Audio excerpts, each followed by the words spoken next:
Both of you are armed with how many peppers right now so that we play douche or no douche with you, and you guys are both going to eat peppers. Is both of you have a single pepper? Can you tell us, Kate, can you tell us what details you know about your pepper and how terrible this is going to be? Are you going to eat the pepper and then play douche or no douche while eating the pepper? Yeah, that's right, Dan. I appreciate the question there, because this is a habanero pepper that I've had for 2 weeks. And I Googled before coming on the show whether an older pepper would be spicier or less spicy. It turns out that a pepper gets spicier as it ages. So looking at Tom's, it's most likely that mine is spicier than Tom's. What's that? Just, I mean, looking at the situation that we have. Hers, I mean, this is scary. Hers is red and scary. Yours is orange and scary. What is yours, Tom?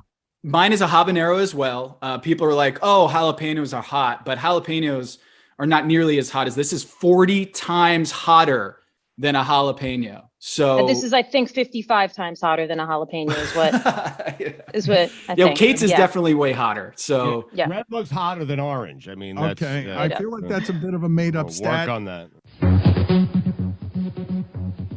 I mean, and now it's time to play Douche or No Douche. Here's your host, Douche Lebatard.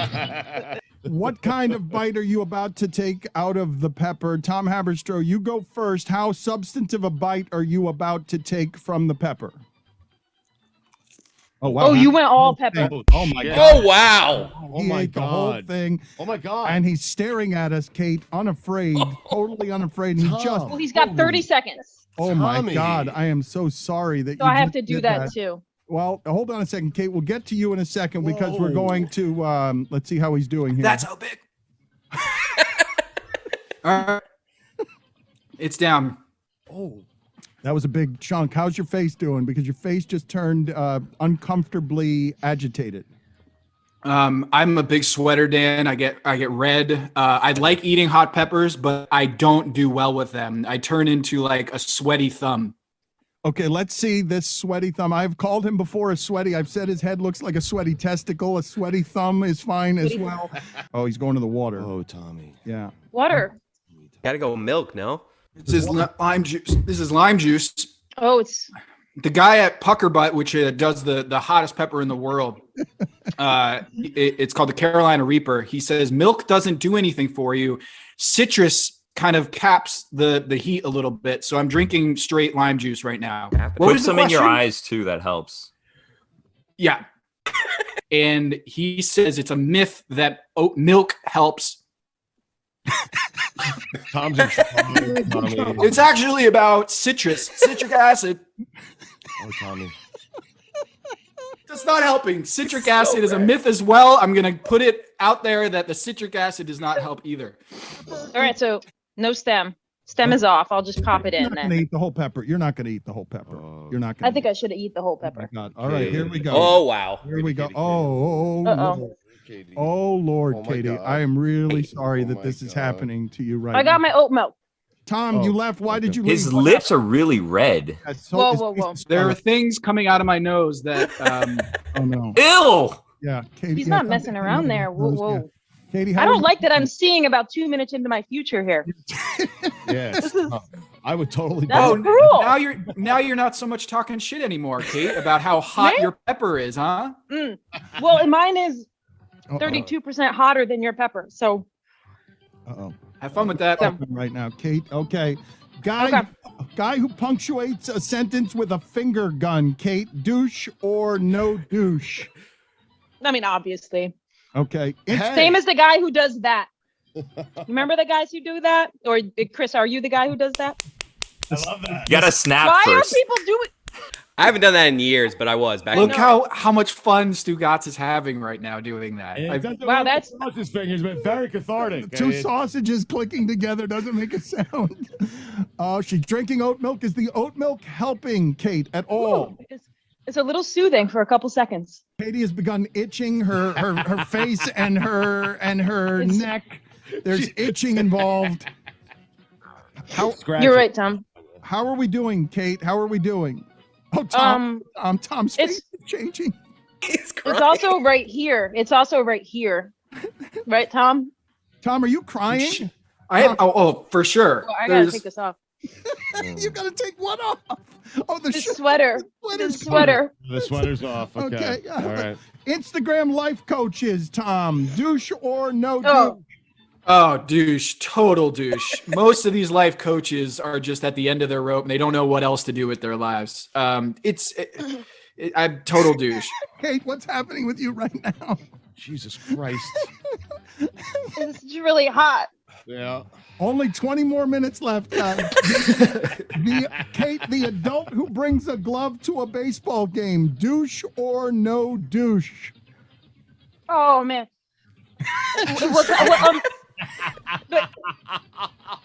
Wait, this could be the Pepper, but a major league game or a kid's game? Major league game. A good point, but a major league game. I just wanted to know. Kate, are you okay? Kate, are you okay? I'm not worried about Tom, even though I should be. But Kate, have you begun crying? I feel a little intoxicated. Yeah. I don't know, Tom, if you're getting that a little bit. I definitely don't know what's going on right now. I don't know. There's video. I'm hearing like Mega Man music in my head, and I don't know if that's like real NBA or if music. I'm hallucinating.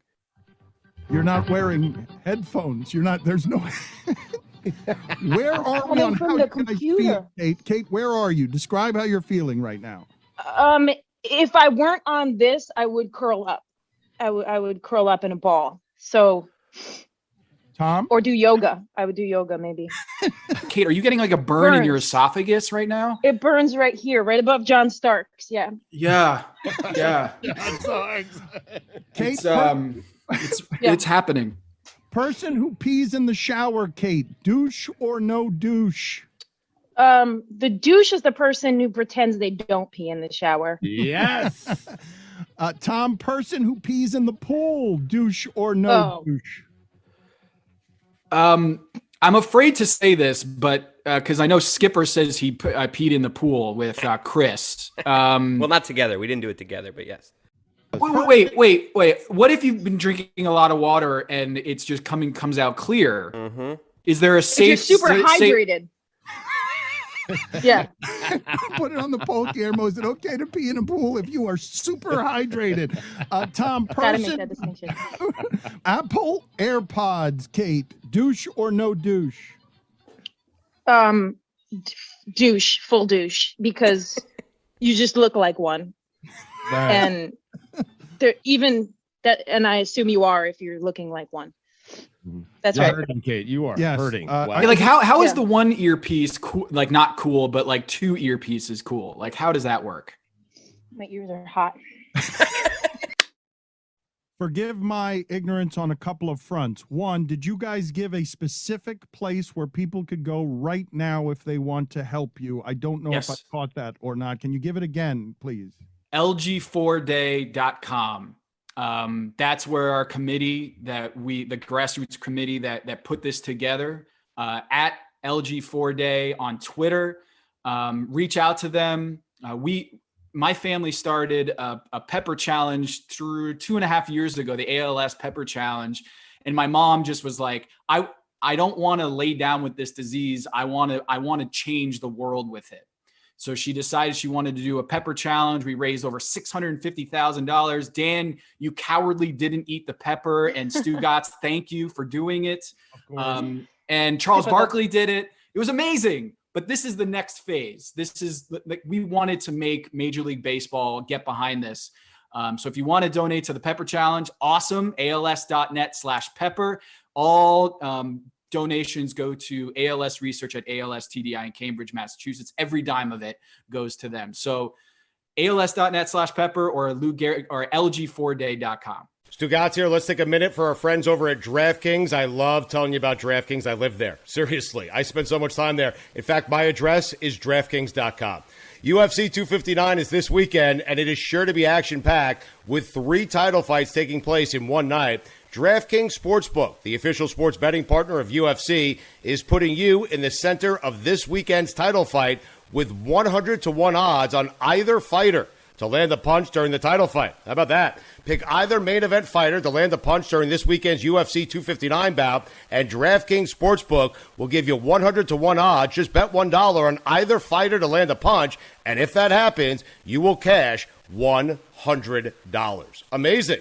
There's no better way to put your MMA knowledge to the test than to put your money where your mouth is with DraftKings Sportsbook. DraftKings is safe, secure, and reliable, so you can deposit and withdraw your funds at your convenience. Download the top-rated DraftKings Sportsbook app now. Use promo code Dan when you sign up to turn $1 into $100. If either main event fighter lands a punch on Saturday, place your bet and watch the fist fly this weekend. That's code Dan to turn $1 into $100 if either fighter lands a punch for a limited time only at DraftKings Sportsbook. Must be 21 or older. New Jersey, Indiana, or Pennsylvania only. New customers only. Restrictions apply. See DraftKings.com/sportsbook for details. Gambling problem? Call 1-800-GAMBLER or, in Indiana, 1-800-9-WITH-IT. Well, we left our homes up in Bristol Bay for the waters of Miami shore. With a hippo at the helm and our severance pay, we fly the pirate flag once more. Pirate radio with the ship and crew. We get wind in our sails and the sky is blue. There's a devil up our nose, so much work to do. Pirate radio. Well, the ship is a wreck, shit stains the deck as Michael hollers fellas make more. And Billy is a worry that he's got the scurvy, cause Chris ate all the limes in store. Pirate radio with the ship and crew. We get wind in our sails and the sky is blue. There's a devil up our nose, so much work to do. Pirate radio. Now Roy is a chum when he's on the rum. He's the glue when we spring a leak. And Stu is a mess, he does less and less. And Greg sounded worse each week.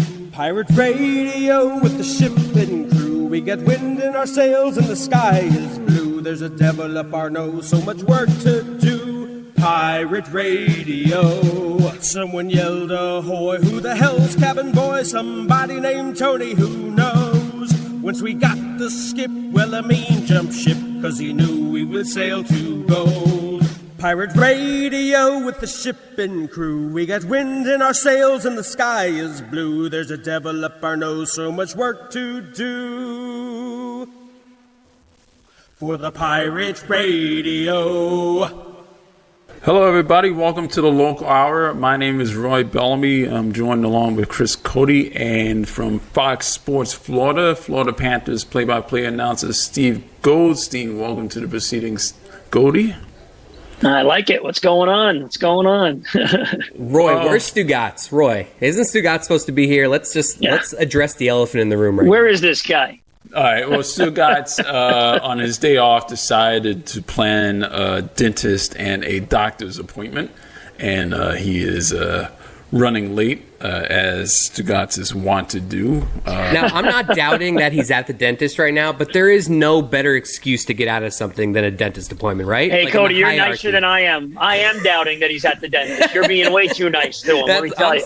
I'm thinking the same thing, Goldie. We're on the same page.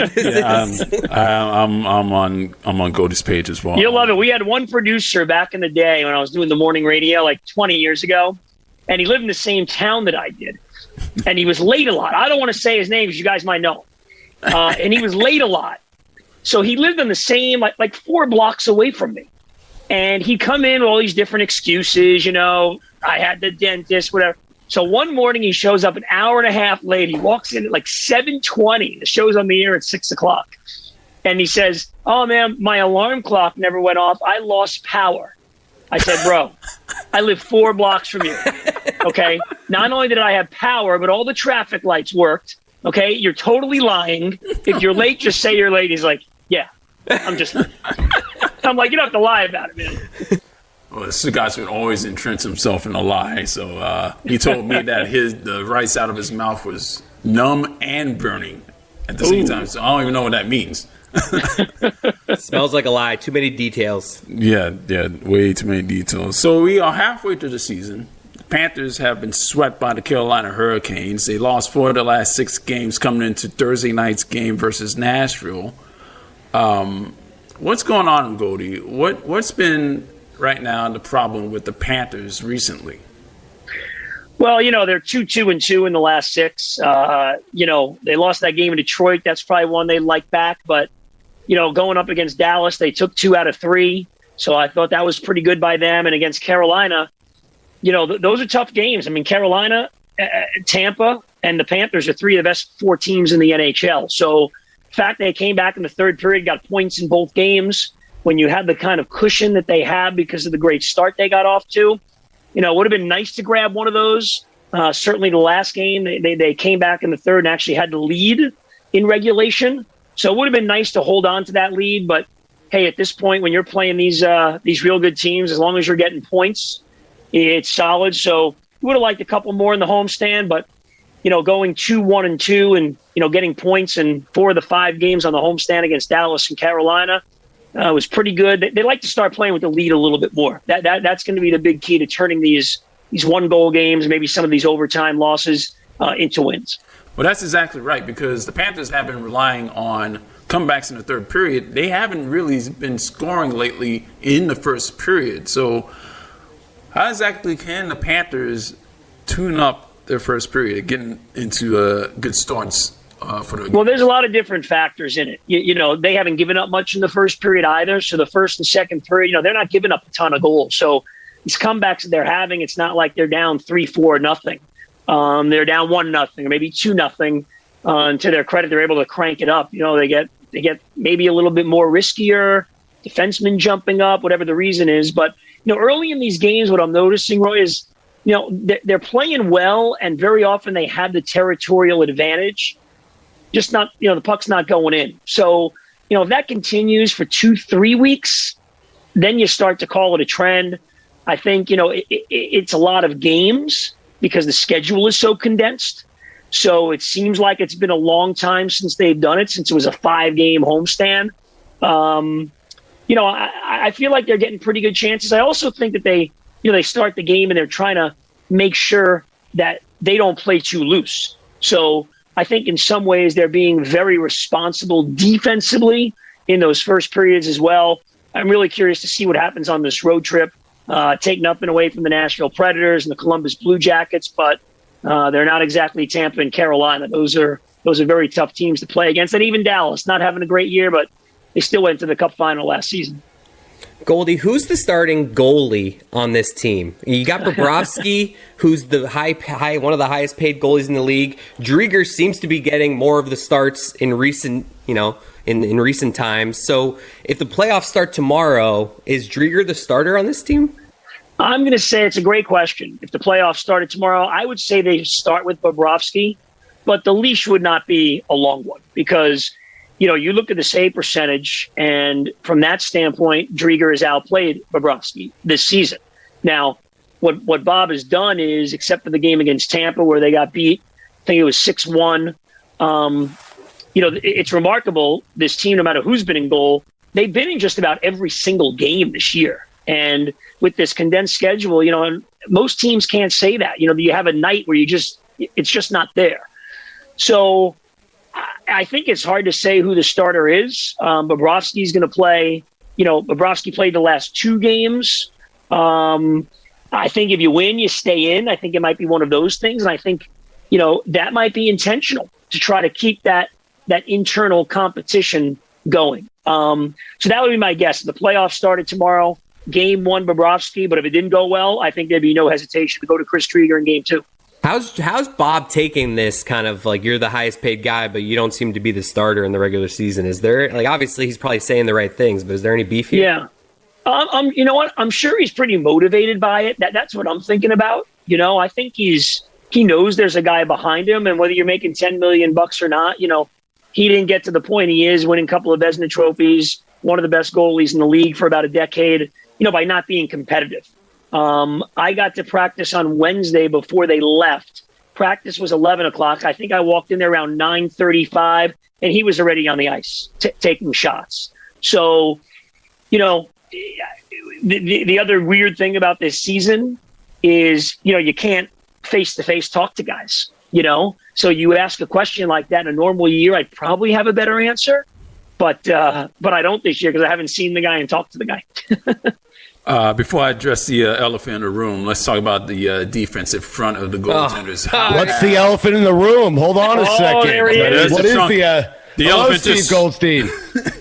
Whoop, there he is. So the elephant has What's just up, swung his Stugotz? trunk. Goldie, do you know one time I was on Mike and Mike and I called you Greeny? Yes. I was trying to reference you and I said Greeny because I have a friend, think, Goldie. I think you told me that once. Yeah, you told me about that time. Yeah. Roy, I interrupted you rudely. Go ahead. I'm the elephant in the room. That's all right. All right, so let's talk about the defense in front of the goaltenders. Last year, the defense allowed a lot of high-quality, dangerous shots in front of both Bobrovsky and Drieger. How has this season's defense played in front of the goaltenders? Much better. That's why the goals are way down. That's why they're in every one of these games. They don't get loosey-goosey. They don't get into track meets when they're behind. They continue to play the same way. So it's really a team thing, I think. I mean, Ekblad and Weegar is a top pair. I think they're one of the best top pairs in the league now. So those guys internally have improved. You bring in a guy like Radko Gudas. He thinks physicality and defense first. He plays in front of the net. And I also think, more than half the forwards are new players. And all of those guys they brought in, they don't, they want to get their points, but they're not cheating defensively for offense. So I think you've seen the forwards come back, play better defensively. They're a faster team. I think all of those things have contributed to them being much better defensively than they were. Speaking of the forwards, Patrick Hornquist, when's the last time you've seen a power forward make such power forward? Is that a position in hockey? Yeah, that's a role. That's a role in the mailman. Yeah, that's right. No, that's a role in hockey. When's the last time you've seen a power forward on this team make such a difference? They've never had a guy like that. For years they've been saying, "Hey, let's get to the net. Let's get to the net." You got to have a mentality. You got to have a willingness to do it. If you go back, 20 years, they had Hall of Famer Dino Cicerelli on the team for a couple of years. A guy like him did it. But you've been waiting a long time for a guy like this. I'm really shocked that Pittsburgh gave him up. I know they wanted to improve their defense. So they took Matheson. But I'm surprised they give up a guy like that. Great guy. The energy he brings to the table, accountability. He's not afraid to call out teammates, which, in the younger generation of players, sometimes that doesn't go over so well. He's willing to do it. Guys accept it. But for a player to stand there at that net and get beat up by opposing sticks and get beat up by the puck, I mean, this guy takes pucks off his entire body. It's really something else. And hopefully, he's 34. He's got a couple years left on his contract. Hopefully, he can keep giving you, at least 50, 60 games a year at that high level and that high intensity because, they don't make many guys like him anymore. He was the last pick of the draft, I mean, the guy, comes out. He's the final pick of the NHL Mr. draft. Elevate. Here he is. Yeah, here he is. He was. Excellent. And that year, Sidney Crosby was drafted first. They're the only teammates ever when they were together in Pittsburgh. The first pick of a draft and the last pick of a draft play together. Wow. And here's the guy, with all these goals and 2 Stanley Cups. Pretty remarkable story. Goldie, were you expecting this? Because I've made the joke for years that this team they live 4 points out of a playoff spot. They live in the 9 seed. But here they are, 13-4-4, 30 points, one of the best teams in the NHL. Were you expecting this to happen this soon with this team? No, I mean they're fourth in the league in the standings. A month and a half into it, Stugotz. So I wasn't expecting them to be this good. I thought they'd be better defensively, which they are, and I thought they'd have a little more accountability, energy, those types of things. Like these games this past week when they're down 2-0 in the third period. Like in past years, that's a 3-1 loss. That's a 4-0 loss. It's, hey, you know what? We don't have it tonight. It's too hard. The Dallas Stars defense is too big and strong. We can't get to the net. Okay, let's pack it up. Let's head to Las Olas and get the sushi. That's not the case anymore. Now they continue to grind and they stay with it. And guys like Frank Petrano, they have this hunger in the third. So I didn't expect it to be this good. I thought they'd have a chance to maybe get one of those final playoff spots in the division. The top 4 make it.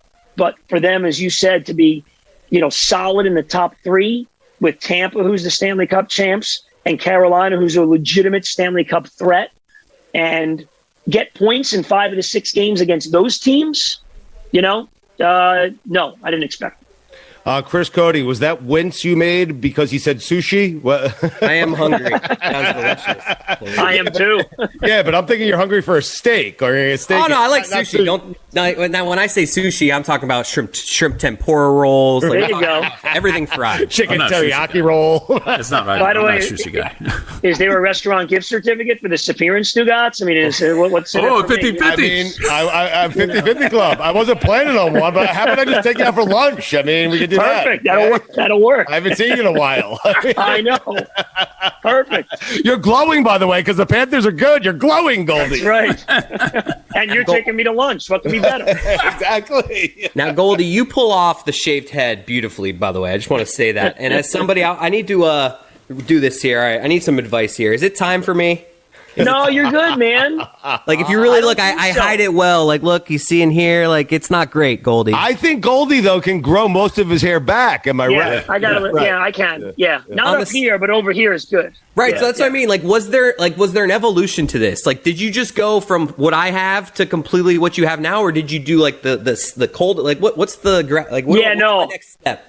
I went less. I was shaving the sides pretty tight for a while there, and then when it started to go on the top, I was tired of the divot 175 yards from the hole. So we finally just said, let's give it a shot. And the guys at the barber shop that I always went to, for years, they were saying, man, you got a good head. You should shave it. I'm like, no, it may never come back. And all. Yes. And finally I did it. And let me tell you, in the summer in Florida, it is the best feeling when this thing is just – it's a great feeling. I had to do it once because I lost a bet on the show. So I know. I remember that. The best showers I've ever taken. I was no shampoo. I was in and out in 2 minutes. It was fantastic. Yeah, but somebody put a shirt on, though. But I think what happened with Goldie was he actually looks good bald. So why go back to having hair, I've been called a white Michael Jordan for that reason only. No other reason. That's what I think when I look at you. I think white Michael Jordan, exactly. So based on the Panthers' performance this season, what grade would you give both Bill Zito and Joe Quenneville? Grading it. So far you got to give them both A's, and I think Quenneville gets an A+, to be honest with you. The way he's managed this thing, and, you have this taxi squad. It's a weird year with the COVID. So you have anywhere from 4 to 6 guys that are just hanging out and practicing. He's managed to get all those guys into games. So you never have, that attitude or any player complaining, oh, I'm not getting my shot. I'm getting passed over. No one can say that. Like these players this year with the Panthers, they've gone 10 deep on defense also. Not only is there internal competition, but every one of them, they're basically making the playing time decision themselves by the way they play. And I also think, we talked about those comebacks in those third periods. Quenneville, and look, he's won 4 Stanley Cups. He's a Hall of Fame coach. He's the second most wins ever behind Scotty Bowman. There's a reason for it. He has got this unique finger on the pulse to know who's going, who might click with who. And that's been a big part of these third period comebacks. He makes these changes in the third period, puts certain guys with other guys, and it seems to be working. And he's managed the goaltending situation great. There's accountability. If Sergei Bobrovsky's making $10 million but not playing as well, guess what? The guy making 8.25 is going to play 5 out of 6 games like he just did recently. I think he's done a great job. And you're right. He seems to be putting new players on different lines, and he seems to be rolling all 4 lines as well. So based on that, how has the depth scoring for the Panthers done this season? Well, the depth scoring may not be as high as you like it to be, but the depth play has been. I mean, there's no longer a 4th line here that plays, 5-6 minutes and sits on the bench the whole game. These guys play a lot, and they play in key situations. So, this team wanted to have more accountability, wanted to be better in their own zone. And this is the forwards, not just the defensemen. The D and the goalie can't do it alone. And I think the way they've played everybody, they keep everybody into the game. When you have guys sitting on the bench and they don't play, it's not a great environment on the bench. Now, everybody's pushing each other, and he's not afraid to use a depth line, a 4th line, late in the game. And it gives those guys, a little bit of ownership. And, like last game, we saw Lostarinen score the go-ahead goal with 3 minutes left. That kid is 22 years old. He's played well, and Quenneville says, hey, if you do the job, you're getting in there in the key moments. And I think guys are kind of rising to the occasion with that. Is this something where in the playoffs we'll see Huberdeau and Barkov play together more? Because I know the whole strategy of the second line's better with Huberdeau, but when they're playing together, they get excited. So I want to see them playing together more. Am I crazy? No, you're not crazy. If you ask them, especially Huberdeau, he probably wants to play more with Barkov. The fact is they're both top. Barkov's top 10 player in the league. Huberdeau's a top 10 scorer. They need to carry their own line. They can't be relying on each other. And the other thing is Barkov is better when he's got two guys that can fly. And we saw that with Duclair and Verhaeghe. Now where we're seeing it with Vetrano and Verhaeghe. And I just think, sometimes when they play together, you're right, it's pretty. But I do think sometimes they overpass. They get almost too fancy. And, teams, it's easier to key on them. You could take your best defenseman or your best defense pair and put them on against that line, especially when they're on the road, when that team has the last change, and it's easier to match up. So at times, when it's not working, like the other night, they put them together in the third period, it worked, and they play together on the power play.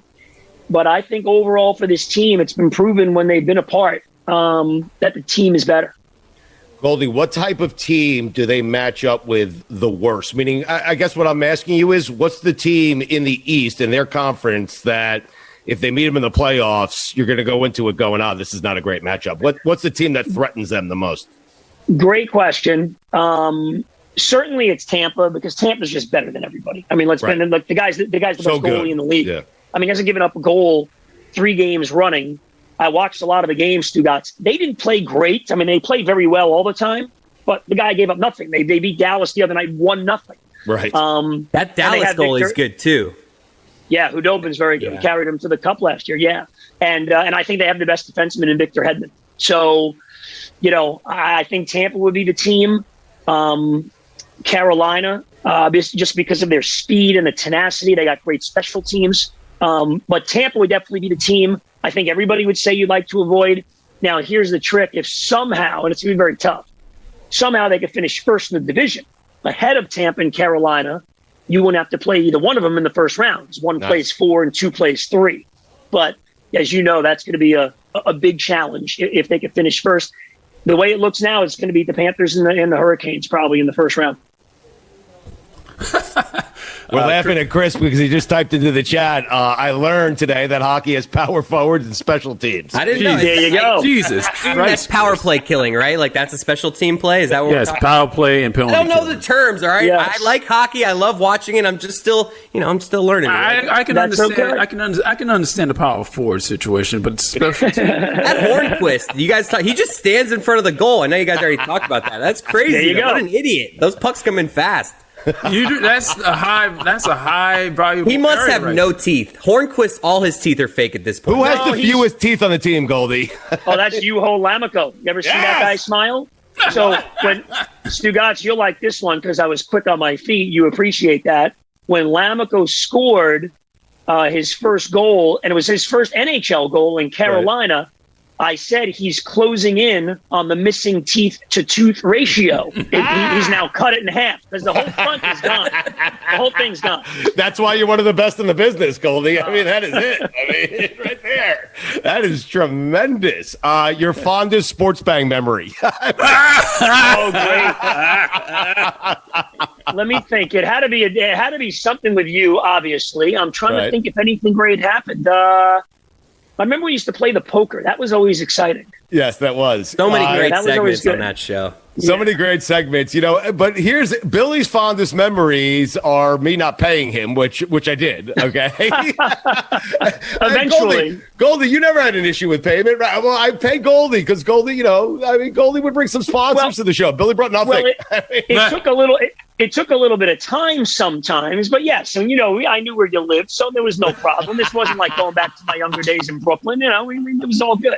Calmer Panic. I remember little stick figures running around there. That's right. Yes, yeah. We reinvented sports talk. I got to tell you on sports. You did, man. You were. Let me tell you, with that show, you saw where all of this was going. Yes. Way before I mean, way before.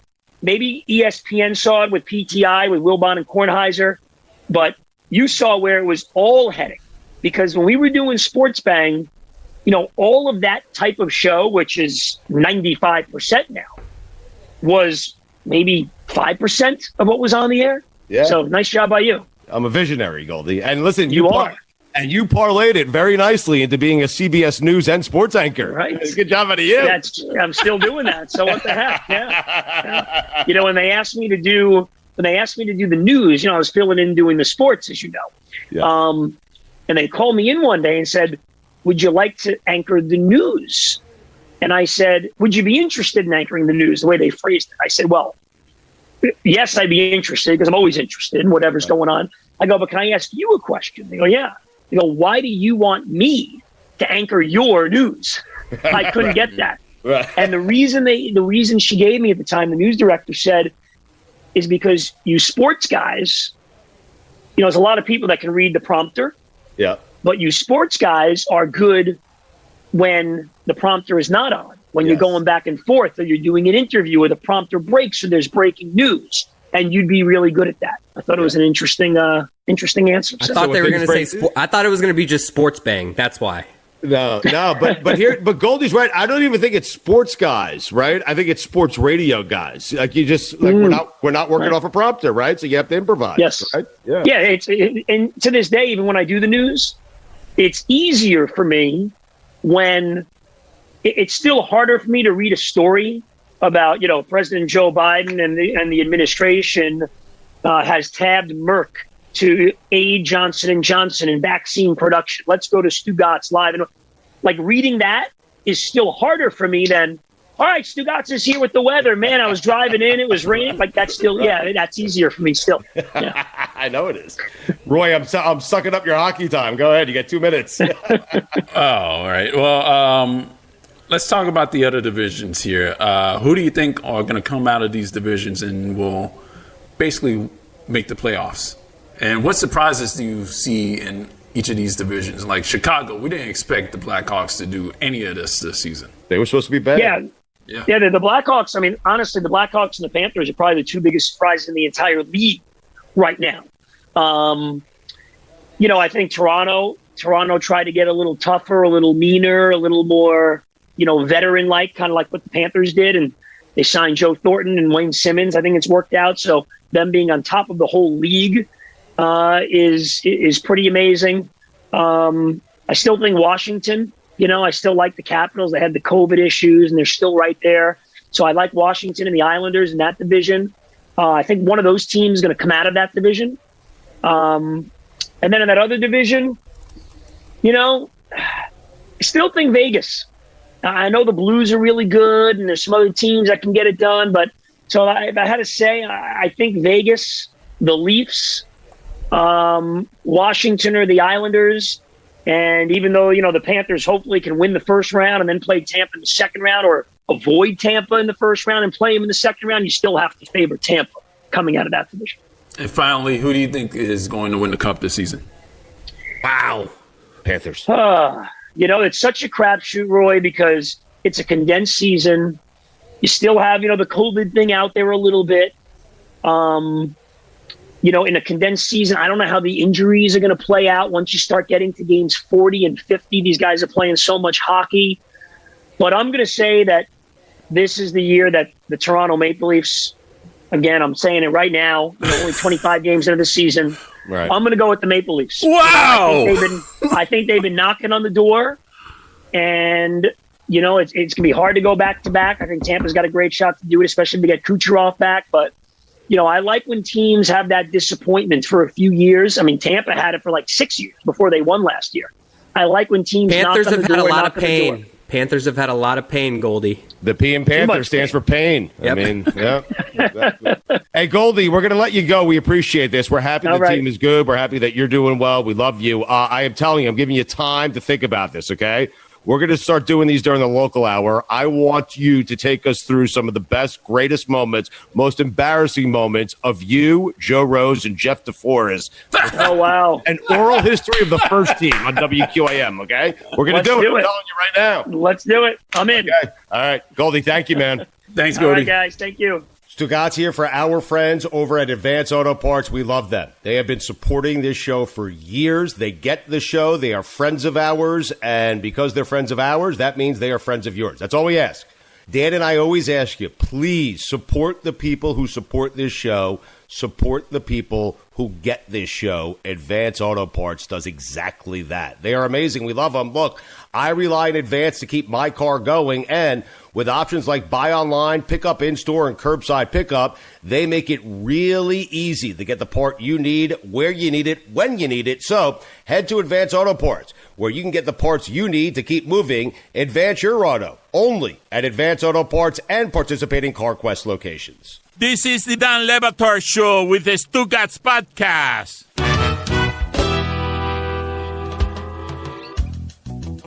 By the way, from Amin El Hassan, quote, not crazy to say the Bucks are better this year than they were last year. They're deeper, plus also they're trying a bunch of different shit. It's ugly now, but I think they'll get better and we'll help them long term. Get him on, Chris. That's a good take. It is. Have him defend you. Yeah. You missed that part, Stugotz. Everybody was pooping on Chris. Yeah. Oh, poor Chris. Chris, are you having confidence issues? I feel like we have been unfair to you this. Wait, did you text Amin El Hassan for backup? No, I think he's, I don't know, maybe he's listening or something. The podcast hasn't been released yet. Yeah, don't worry about it. I didn't ask him though with my take. I just said, is it crazy to say the Bucks are better than they were last year? That's it. Leading the witness. Is it crazy? Wait a minute. It could have been someone else that said that. Stugotz could have said it. I could have just been texting him. Just Why Anthony Chang agrees with you. Why was your default to start lying there? You could hear him sort of paddling, like he just got caught up. He had nothing. Like the lie was so obvious. He's like, maybe he's listening live. I don't know. He's on our team now. He could be in the Zoom. There's a program feed. I don't know who's there. It's one-on-one. You just paddle until either everyone forgets or you finally come up with a good point. I mean, I wish Amin had been listening live yesterday and someone had helped me out when I said that Jim Button was not only a swinger but also a double murderer. Did you see, speaking of, I think it's funny when we say that there's a little bit of Stugotz in everybody, because I think so many times I see a story and I'm like, there's a little bit of Stugotz in Joe Herbert. Joe Herbert, many of you might not know that name, but he is a 19-year-old whose mother, evidently, was the Nike executive, GM, and vice president for North America. And Joe Herbert decided to buy on her dime, I guess, $200,000 worth of Nike gear that he was then selling. So he just ended or ruined his mother's career with a side hustle where he was using her access to sneakers to buy $200,000 worth of shoes and resell it on, I guess he used her Amex and then resold stuff. A good business, but probably pretty harmful to your mother's general career. She had to resign. What's mom supposed to do there? I mean, that's the kid's fault. Mom didn't do anything there. I mean, she did what you have to do, which is resign. What do you think? You go into the offices and say, hey, my bad? Do you think you try and keep your job when your son has used a side market where the publicity is out? Your son has used the side market to buy $200,000 of stuff. Nike actually said she didn't do anything wrong. So you would, as a boss, you would keep her in what? I would keep her. I would address the son situation. If I'm mom, I'd probably throw my son under the bus. I mean, that's press what I do. Charges, keep yeah. my job. Yeah, press charges. I talk about a little bit of Stugotz and everyone. Mm-hmm. I mean, yeah. When you say address it with my son. I don't know what you do. Exactly. I mean. I love the Stugotz parenting technique of just saying to the boss, saying to Phil Knight, I'm going to address this with my son and we'll be fine after that, okay? I'm just going to go home and you know what's going to happen? It's going to be addressed. Totally empty. Totally meaningless. No, you don't think throughout time people have said, I'll address this with my kids when I get home, and they never address it. What I don't think is that people on the radio say they're going to address something, and when I ask them how are they going to address it, they don't have any answers whatsoever. That's fair. That's what I think. That's what you do. We're opening an investigation. We're looking into this. And then, you hope that Nike forgets that your son was, using your credit card for all that time. You are so grounded. Right. Yeah. Ooh, yeah. He loses his allowance, Dan. How about that? $100 a week. His allowance. That's a lot. His allowance was the side business he had on her Amex. I can tell that no one talking about this right now has ever caught an L on the sneakers app. Because if you've ever caught an L on a sneakers app, you want everybody fired. Because have you seen the warehouses of amazing shoes this kid had access to? Get out of here with paying retail. How do you get these shoes? Your mom, that's how. You got those shoes, and I couldn't because you got those shoes. And I wonder how much he actually made while Stugotz was not addressing him, but thinking about ways to address him, even though he had no ways to address it. What do you mean 20,000? He got that was a profit. He made 20,000 on $200,000 worth of shoes. I doubt that very much. I doubt that he was selling them at a markup of 10%. Why are you assuming he's so good at it? Did you see Did you see the warehouse that he had? Like, that doesn't pay for itself. Like, incredible amount of inventory. The resale market is booming right now for shoes. How much should he have made on those shoes? Well, I don't know. Just from the pictures that I saw, the Jordans, it seemed like hundreds and hundreds of Jordan pairs that I tried to get on the sneakers app that no one caught in a dub on social media. It's just like the street value of that, just if you're going retail price alone. And those shoes never go for retail because they're so hard to get. You're talking about millions of dollars just in inventory. But Stugotz, when he says $20,000 in profit, or when someone blurts $20,000 in profit, that's got to be nonsense. It's got to be more than that. Like, when I saw what the nature of the crime was, I was taken aback because I'm like, I am sure that he had access. We're talking about the general manager and VP for North America, Stugotz. I am sure that he had access to every damn good shoe that he wanted. Every damn coveted shoe that everyone lines up for. You talk about social currency, Stugotz.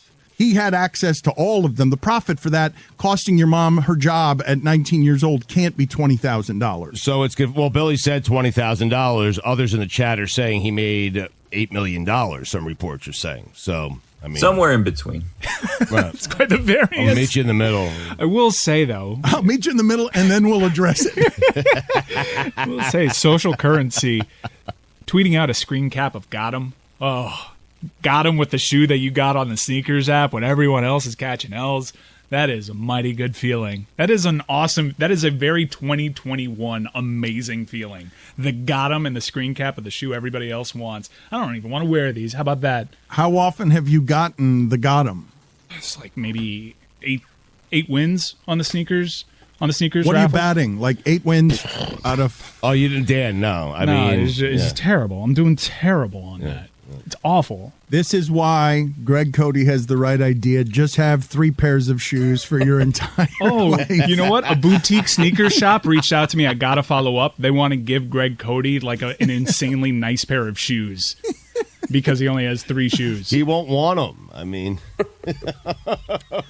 Are you guys reading any of what it is that Tom Brady has been saying, or things that are happening around Tom Brady where Giselle still wants him to retire and he is still changing the conversation every time she brings up that she wants him to retire?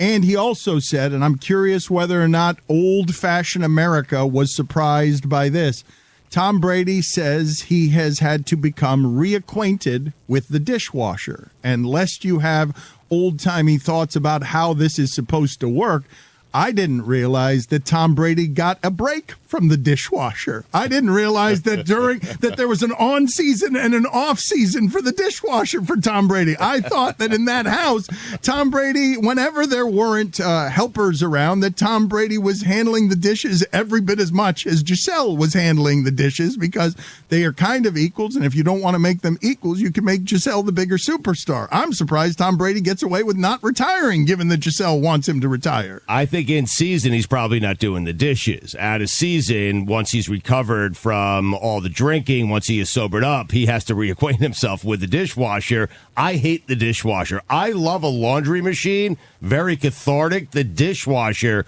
very confusing. I hate it. I'm surprised they wash dishes. I just assume that it either stays there and then disappears, or they just throw it in the trash and it disappears, and then the next morning they wake up and it's just a whole new set of dishes. Yeah.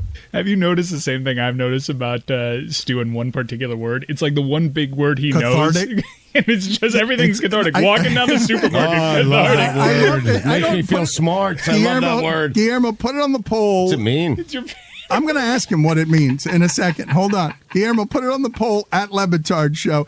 Do you find, was it the washing machine or the no, the washing machine. Do you find? I love doing laundry. So cathartic. The dishwasher, though, however, very confusing, complex, makes my head hurt. All right, put this on the poll, Guillermo. Do you find not cathartic? Do you find the He tried dishwasher? to pull out another big word and he came out with complex. It's 2 syllables. Yeah, it's a tough one. Do you find the dishwasher confusing? Do you find doing the laundry cathartic?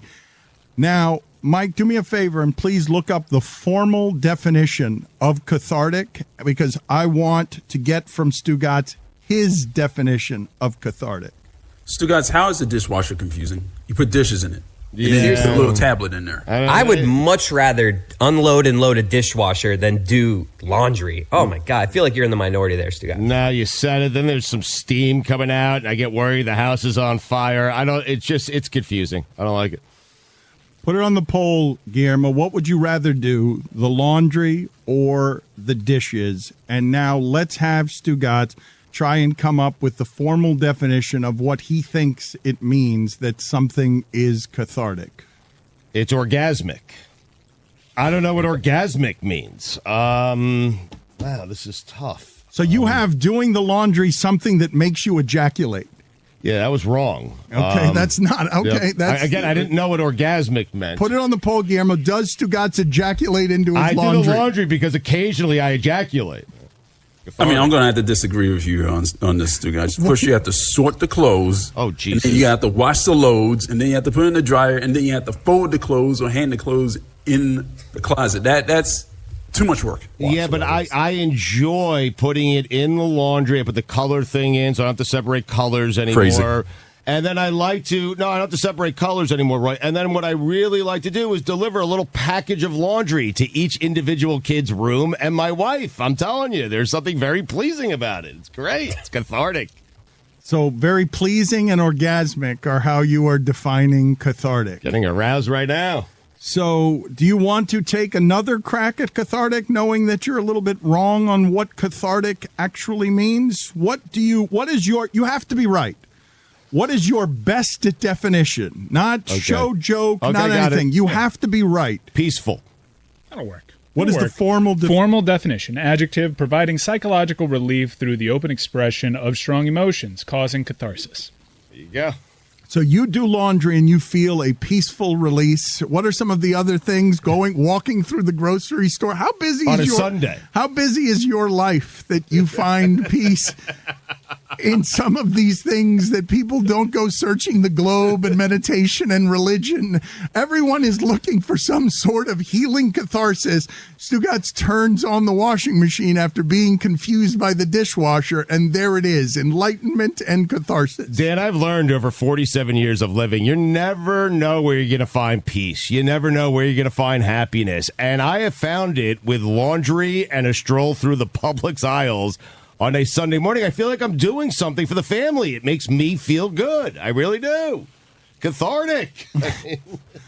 Are any of you guys, we have one of the big disconnects on this show between the generations is movies. So I'm genuinely curious how excited everyone is, because I'm a little scared of some of the nostalgia in my life that I remember a certain way. Eddie Murphy, I remember the height of stardom and comedy. I'm a little scared to watch Coming to America, because I think that all it's going to do is tap into the nostalgia. All it's going to do is cash in on an ability to cash in, and my expectations for it get lowered because I don't believe that they could reach the standard of when that movie came out and became one of our favorites.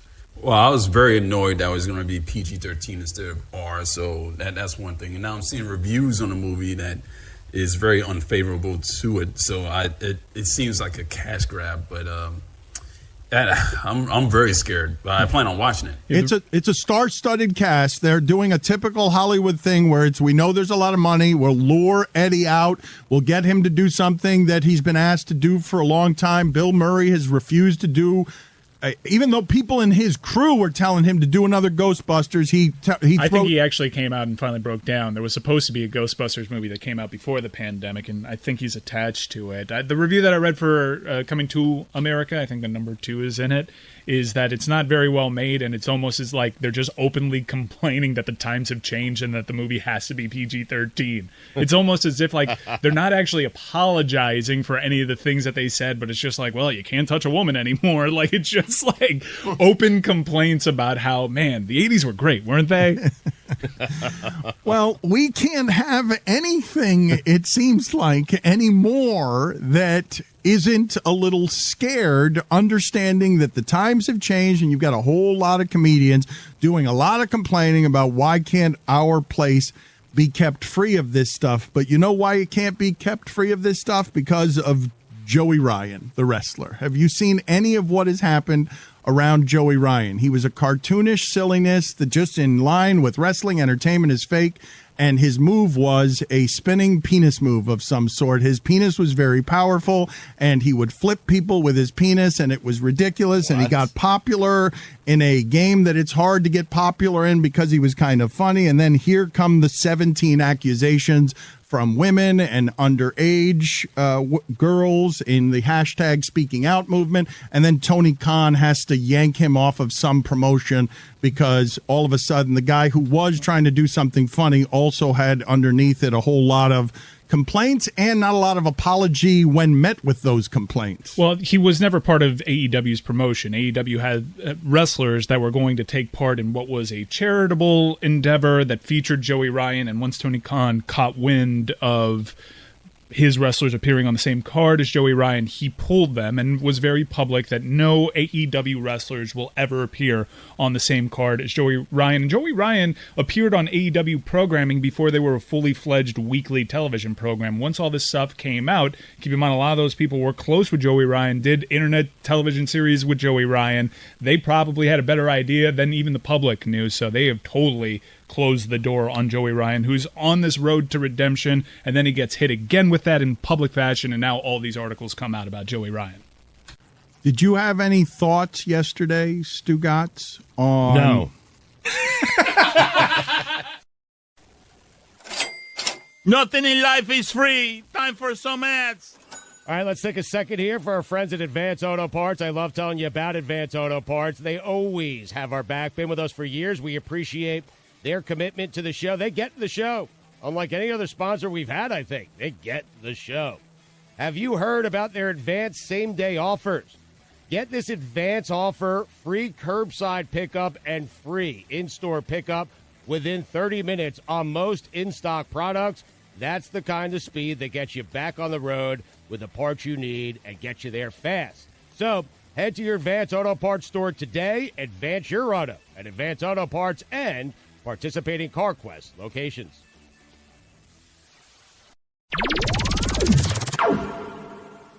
We're going to return for the first time in a really long time, taken away from us when we became PG-13. Douche or No Douche is about to make an appearance where we are going to place...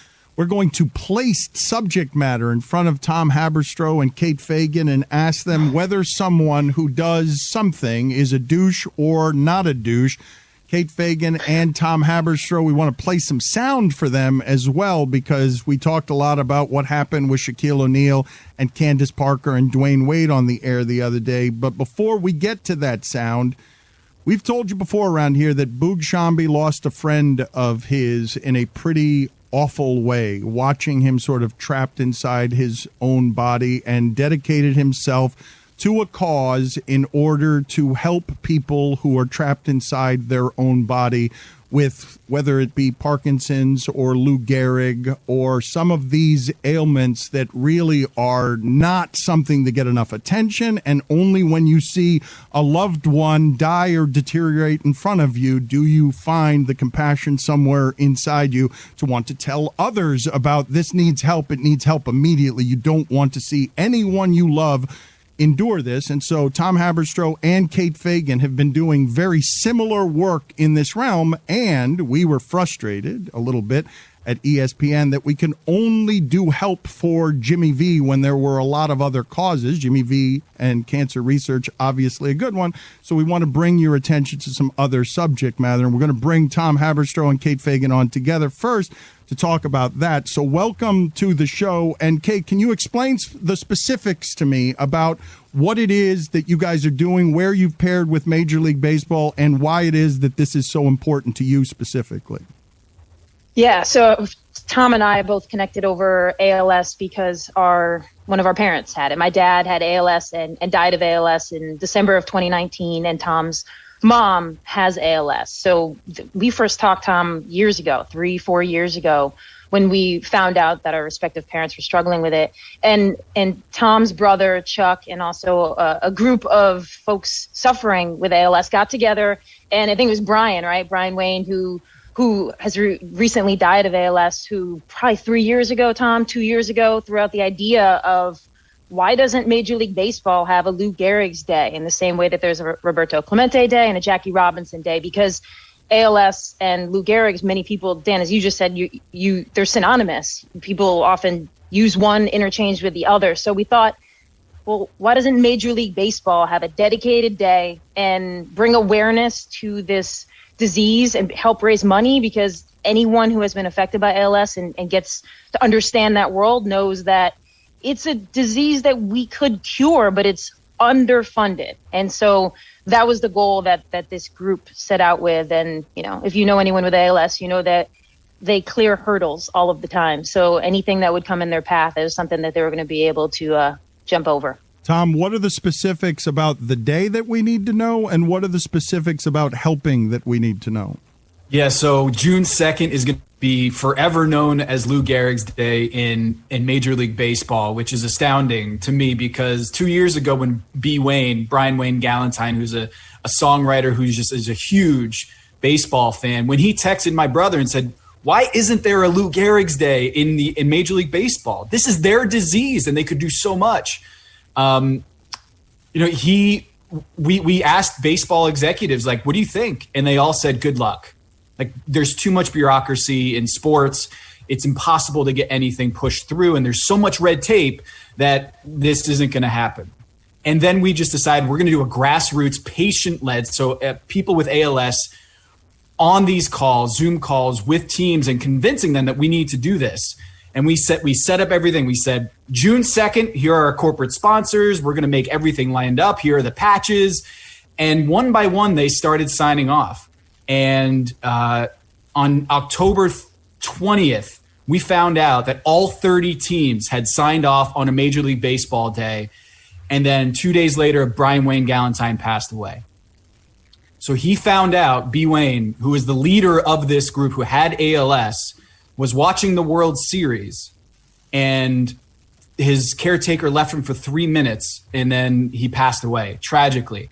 So we had this huge moment here. It was tragic and awful, but Major League Baseball was like, we need to wrap our arms around this cause. And almost kind of a fairy tale is that B. Wayne's passing lifted everyone to say, this, we can't do this anymore. We need to make this happen. So June 2nd is going to be Lou Gehrig Day across baseball. Every team that's playing that day will celebrate it, honor him. They're going to wear a 4 ALS patch and set up organization donation charities within their respective cities and nationally. But the big thing is we just need more people to care about this disease. And now this is a huge platform, which we're all excited about.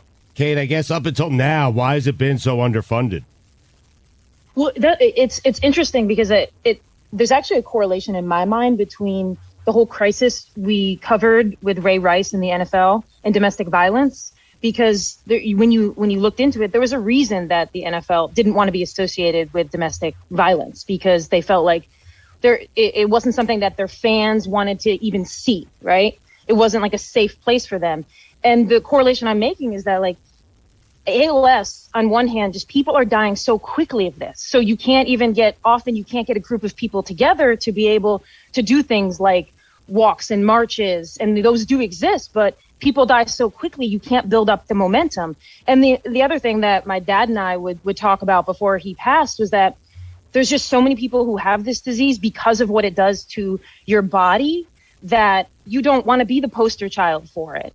In other diseases, there can be a moment where like there's, redemption and joy on the backside of possibly, being cured of the disease. And on this one, it's just the things it does to your body visually, people don't even want to see it. And so there's that element to ALS where it's like, if it's not touching your life, you don't even want to look at it. You don't want to see it. And that was a big hurdle. That is still a big hurdle that ALS faces. And this day, kind of associating it with Lou Gehrig and the Yankees and baseball, it transcends now. It can be something that people can look hopefully toward pursuing a cure. Forgive my ignorance on a couple of fronts. One, did you guys give a specific place where people could go right now if they want to help you? I don't know if I caught that or not. Can you give it again, please? LG4day.com. That's where our committee the grassroots committee that put this together, at LG4day on Twitter, reach out to them. My family started a pepper challenge through 2.5 years ago, the ALS pepper challenge. And my mom just was like, I don't want to lay down with this disease. I want to change the world with it. So she decided she wanted to do a pepper challenge. We raised over $650,000. Dan, you cowardly didn't eat the pepper. And Stugotz, thank you for doing it. Of course. And Charles Barkley did it. It was amazing. But this is the next phase. This is we wanted to make Major League Baseball get behind this. So if you want to donate to the Pepper Challenge, awesome. ALS.net/pepper.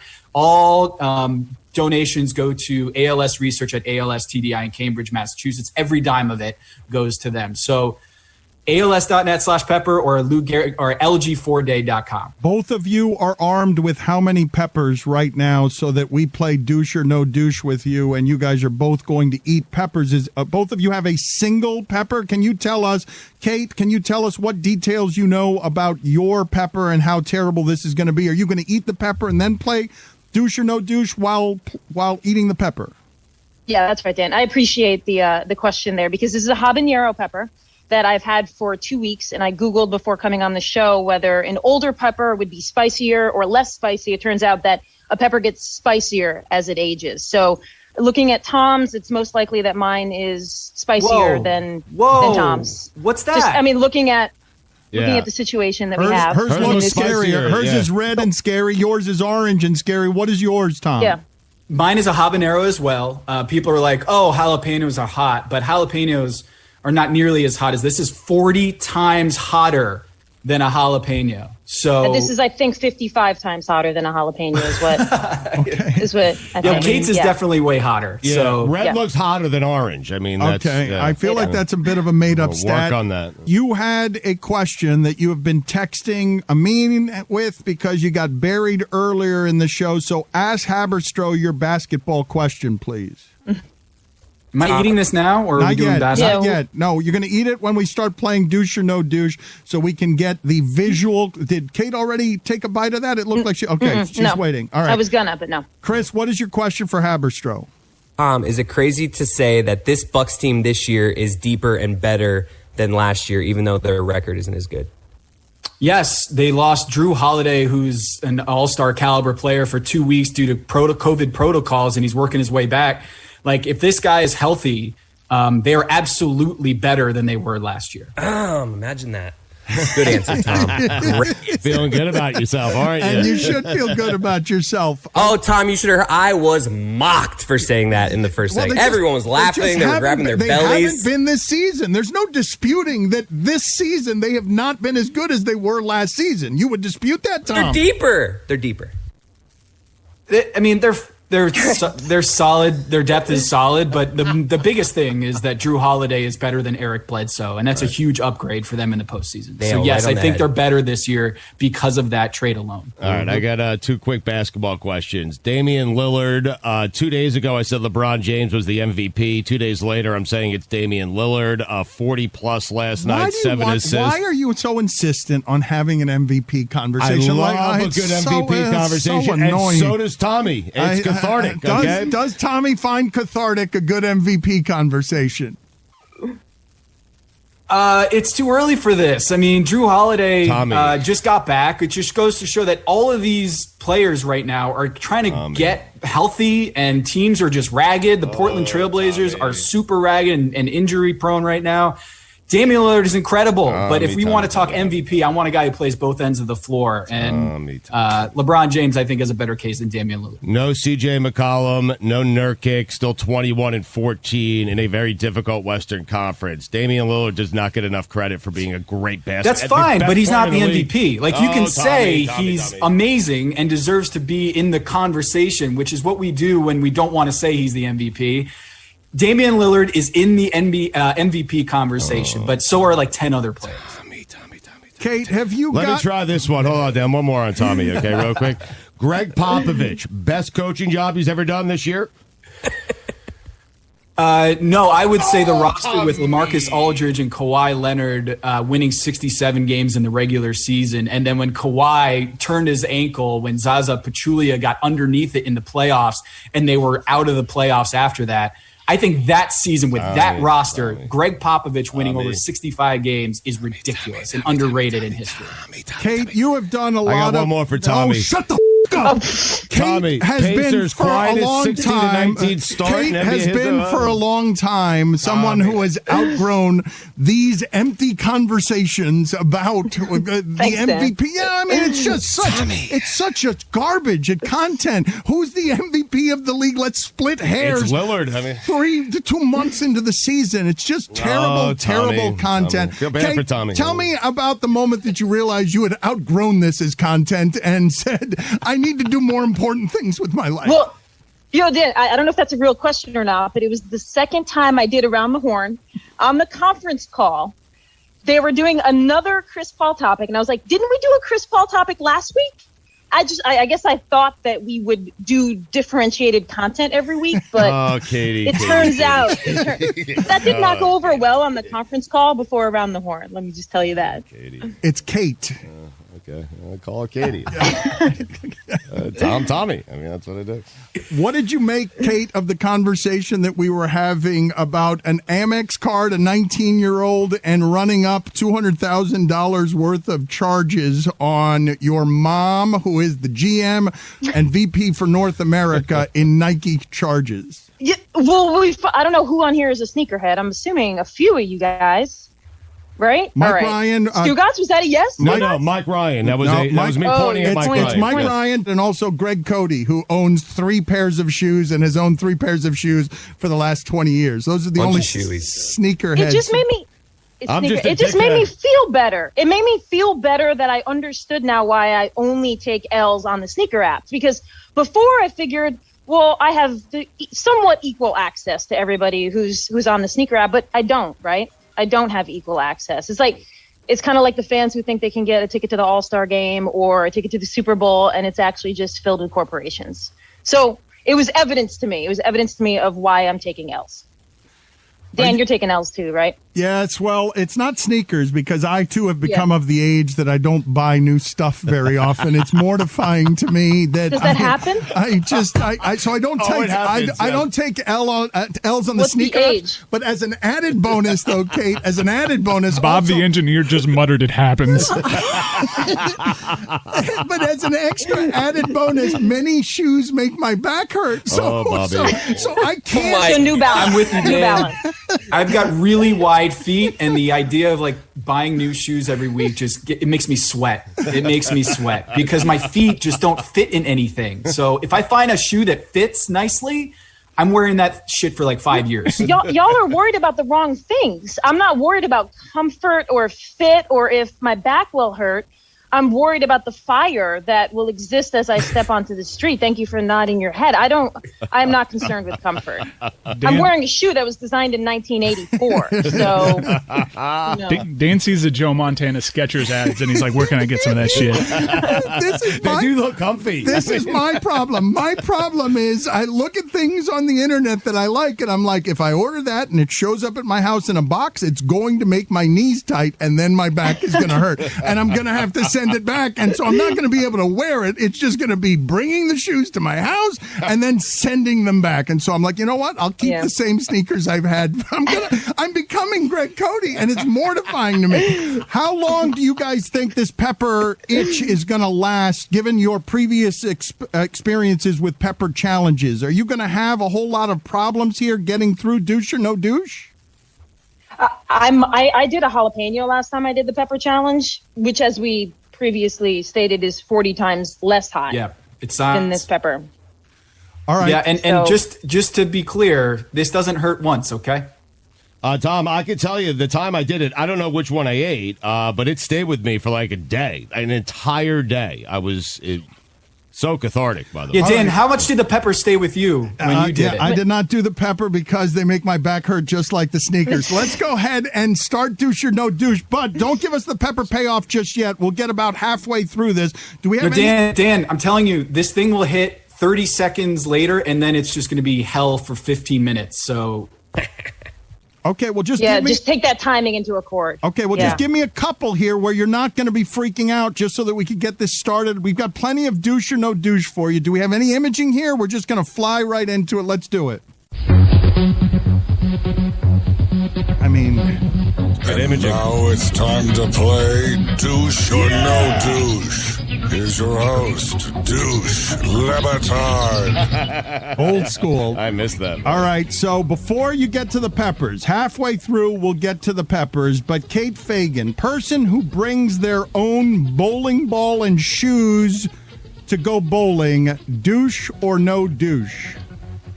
Douche, and the same as the person who wears an NBA jersey to play pickup. So the same person. Bingo. Yes. Yep.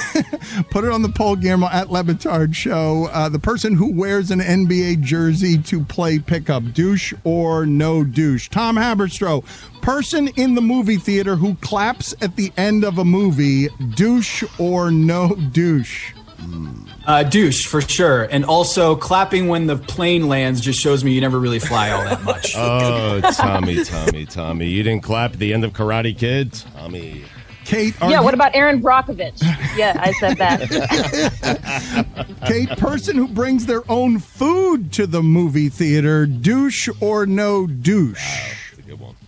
No douche, because you have to get the Reese's Pieces with the watermelon slices, the Sour Patch watermelon slices, and they don't serve those at the movie theater. So if you want to come with the right candy, you have to bring it in yourself. Tom, Kate has said she is overly obsessed with the sneaker. Overly obsessed sneakerhead, douche or no douche? Tom. Tommy. Kate, we'll talk offline, but yeah, douche. Oh, wow. What do you mean we'll talk offline? Like, what are you going to say offline that would make that feel better? That's a great question, Kate. I don't know. I just felt like we needed to have a side chat. Okay. It felt like it's good for TV, but it's not good for, I'll screenshot the side chat. So yeah. Sorry, douche. Yep. What kind of bite are you about to take out of the pepper? Tom Haberstroh, you go first. How substantive a bite are you about to take from the pepper?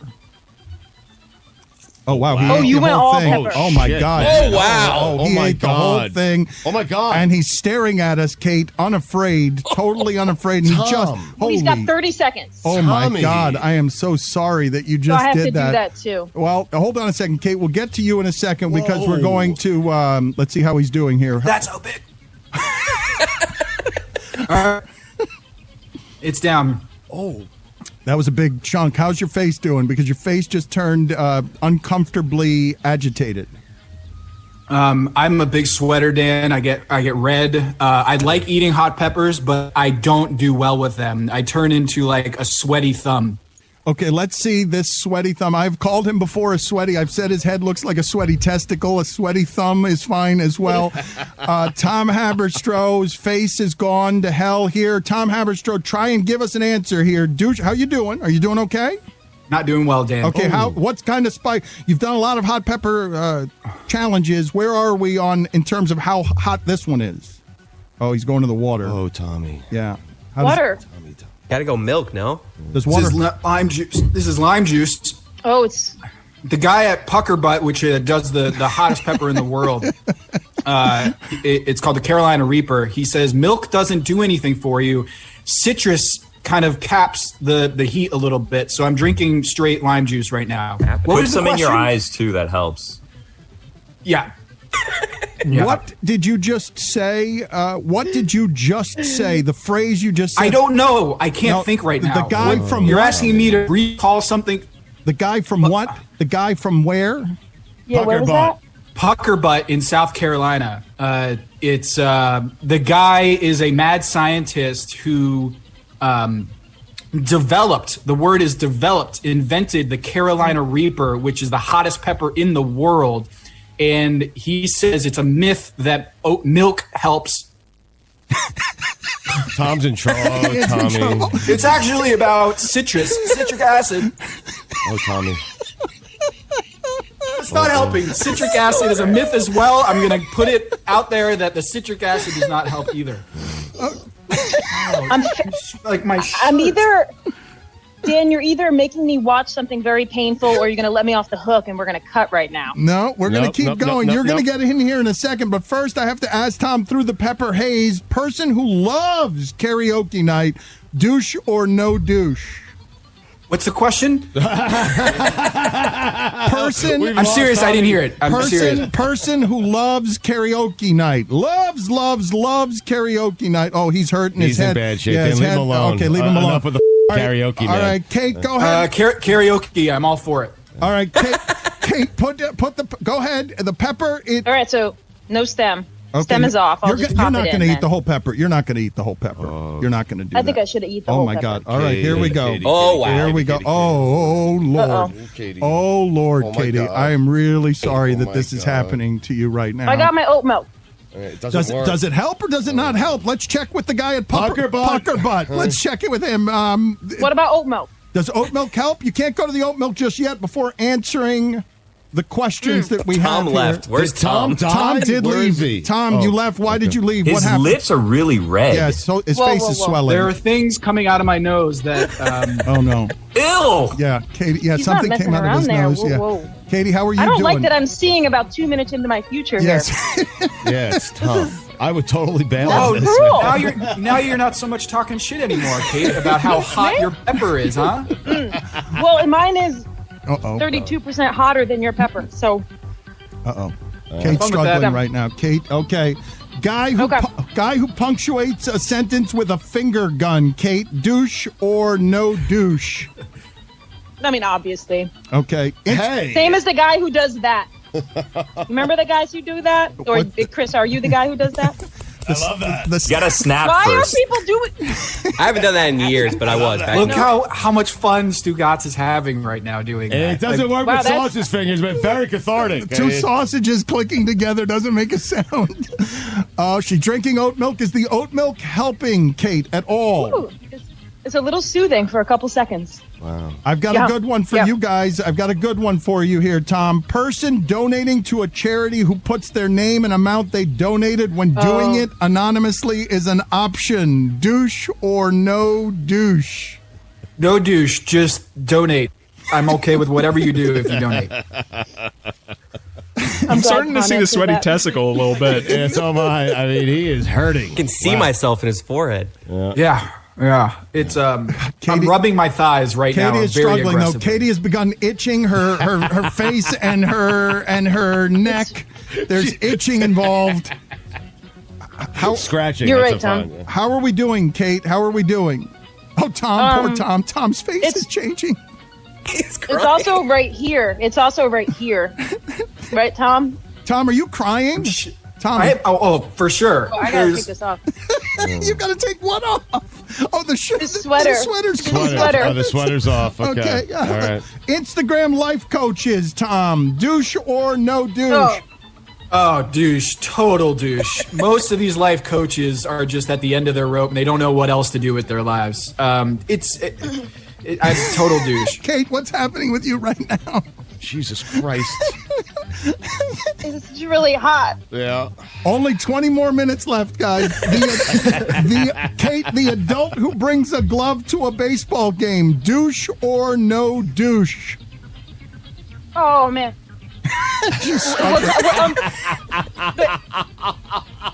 Wait, this could be the pepper, but a major league game or a kids game? A major league game. A good point, but a major league game. A good distinction. I just wanted to know. Kate, are you okay? Kate, are you okay? I'm not worried about Tom, even though I should be. But Kate, have you begun crying, Kate? I feel a little intoxicated. I don't know, Tom, if you're getting that a little bit. I definitely don't know what's going on right now. Blowing his nose again.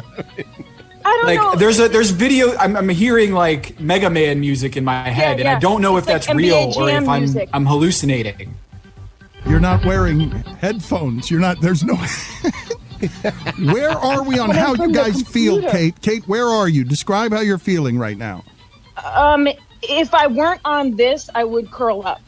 I would curl up in a ball. So, Tom, or do yoga. I would do yoga maybe. Tom, a lot of snot is coming out of your nose. Oh, yeah, sweaty. Lots of I'm stuff. Really sweaty. Wow, I feel like someone ripped the roof of my mouth, just the top layer, just pulled it like a Band-Aid off. That's what it feels like right now. And also I don't know, Kate, are you getting like a burn in your esophagus right now? It burns right here, right above John Starks. Yeah. Yeah. Kate, it's happening. Person who pees in the shower, Kate, douche or no douche? The douche is the person who pretends they don't pee in the shower. Yes. Tom, person who pees in the pool, douche or no douche? I'm afraid to say this, but because I know Skipper says he peed in the pool with Chris. Well, not together. We didn't do it together, but yes. I say it's fair game. It's all chlorinated, right? Okay, fair game. Wow, no douche. That's fair game. Yeah. Yeah, we're not swimming in any pools together, Kate, apparently. This is not going to happen.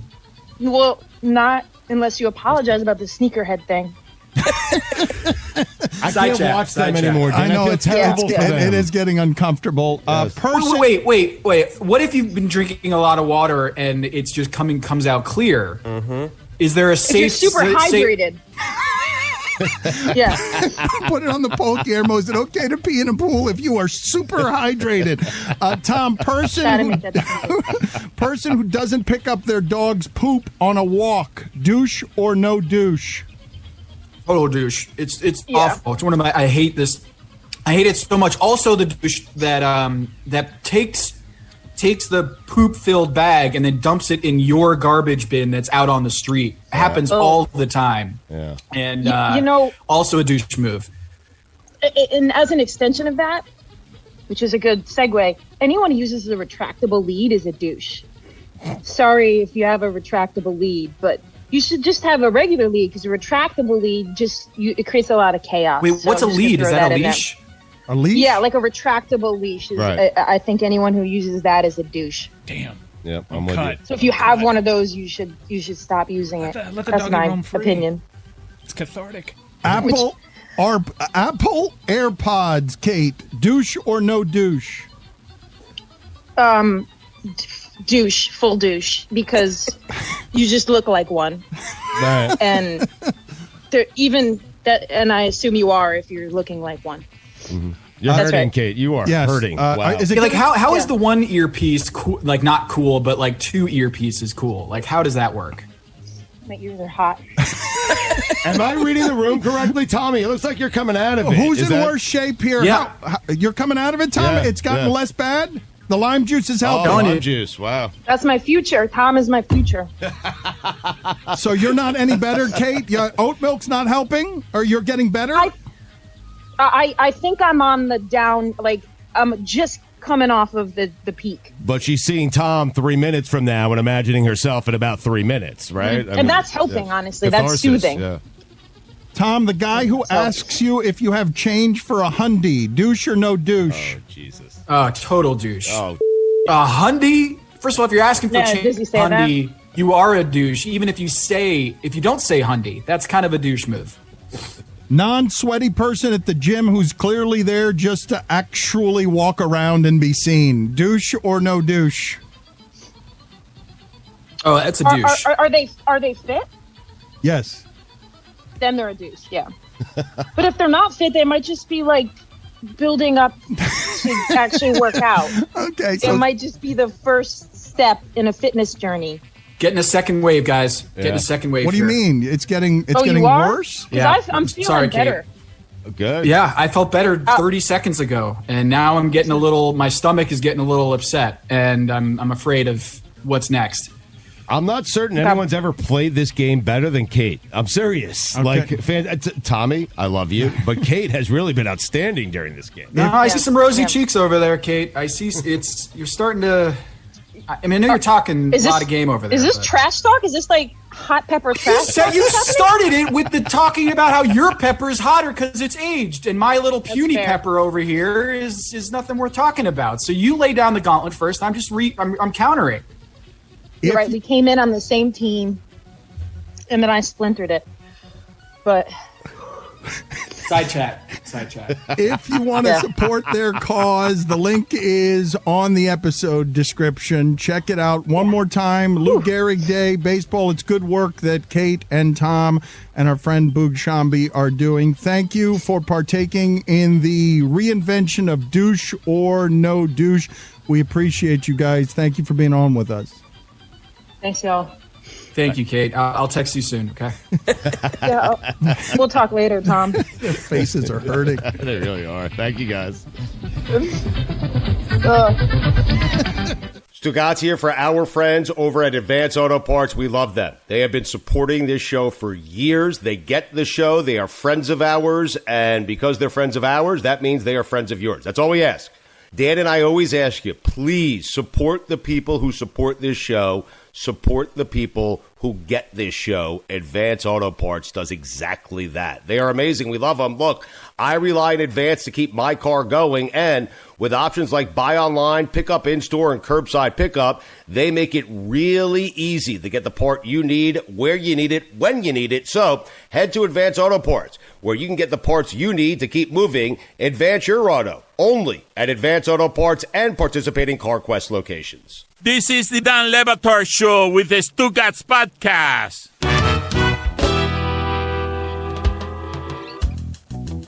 I just can't believe that I've waited this long to ask Stugotz about the things that J.J. Watt has been doing recently, because J.J. Watt very publicly cut a hole in the ice in the earth and then took photographs where he is descending into that ice, and he is showing you how he cares for his body by getting into ice water and allowing the ice water to heal and make his blood circulate and allow all the healing that comes with ice tubs.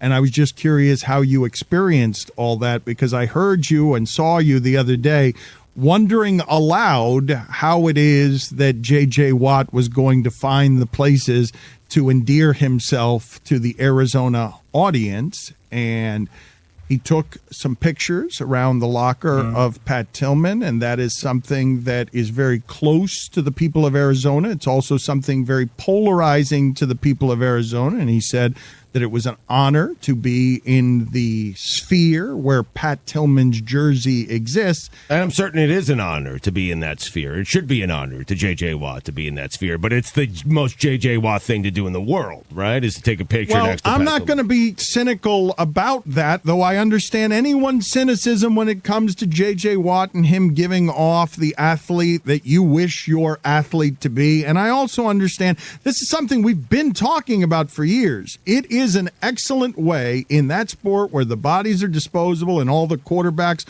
are the only ones who are stars. To make yourself a star is to be the white guy who's Captain America, who is selling all the things on defense that a defensive player of the year can sell, and also is just maximum 100% feeding all the mythologies. And you can question whether it's sincere or not. Houston, until now, did not question whether it was sincere or not. They might question it now because he has, quote-unquote, betrayed Houston or not been loyal to Houston, and so the fans will do what fans do. And do you make us feel good? No, you don't make us feel good anymore? Okay, we'll question your sincerity. But this is something that we've observed about J.J. Watt for a while from a distance, and Stugotz has been maximum cynical about J.J. Watt. So I'm asking, is the first man to accuse him of not actually having a log cabin that is sparse, and the log cabin has an elevator, and the log cabin isn't actually a log cabin?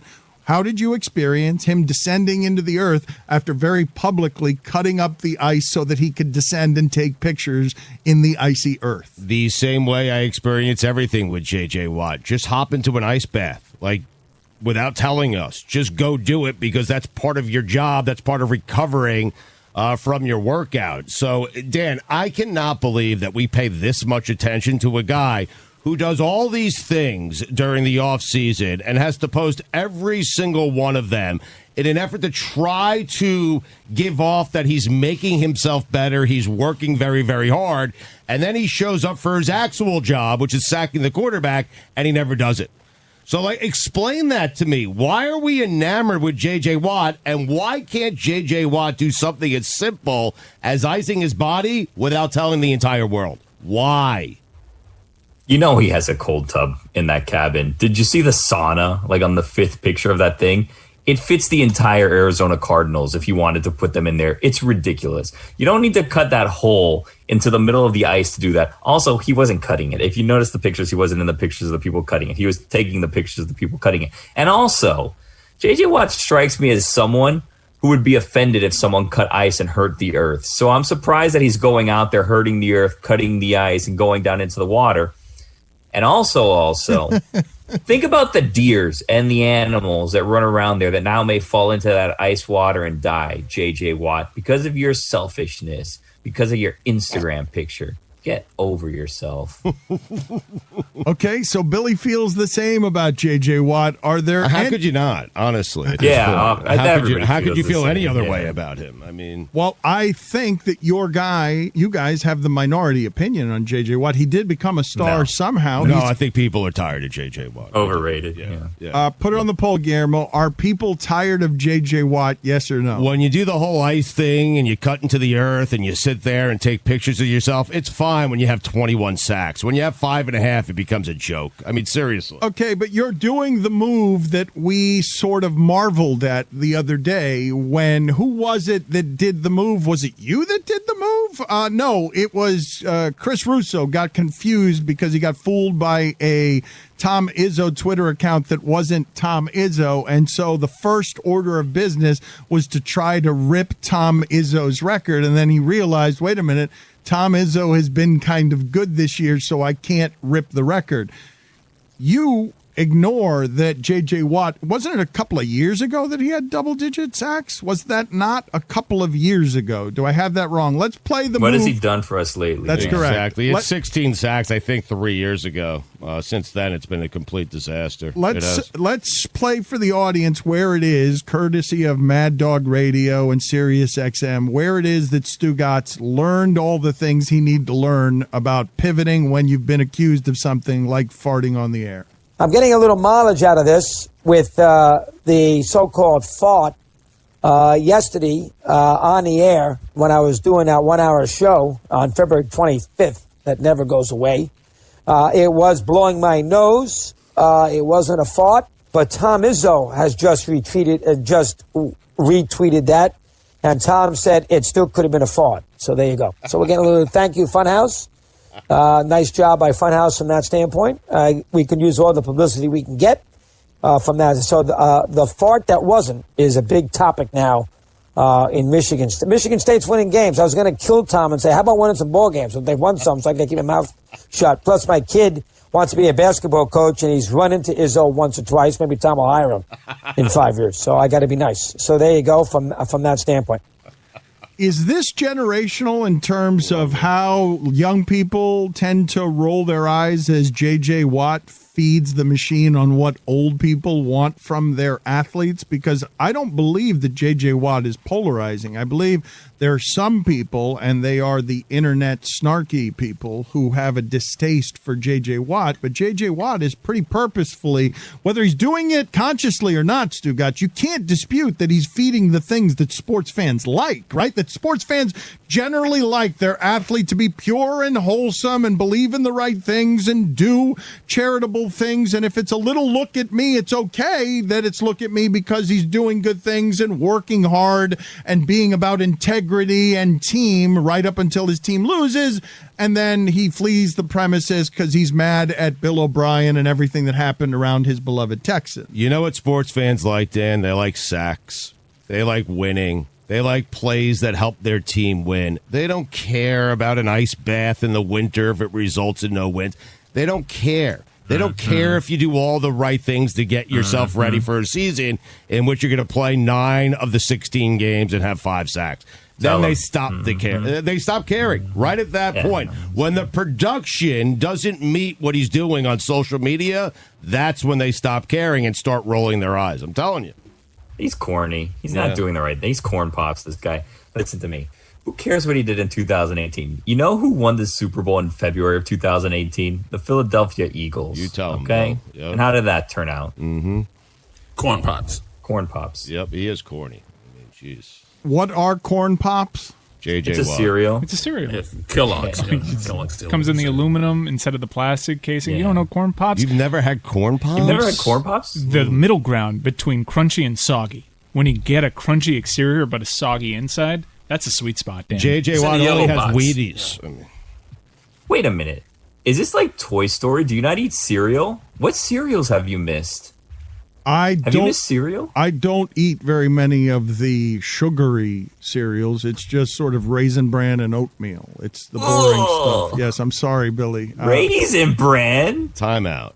Isn't Raisin Bran sneaky sugary? Like, it's not a healthy cereal, I thought. Well, forgive me. I haven't had even Raisin Bran in like 10 years. The last time I had cereal was Raisin Bran. Have you ever had a bowl of Lucky Charms? No. What?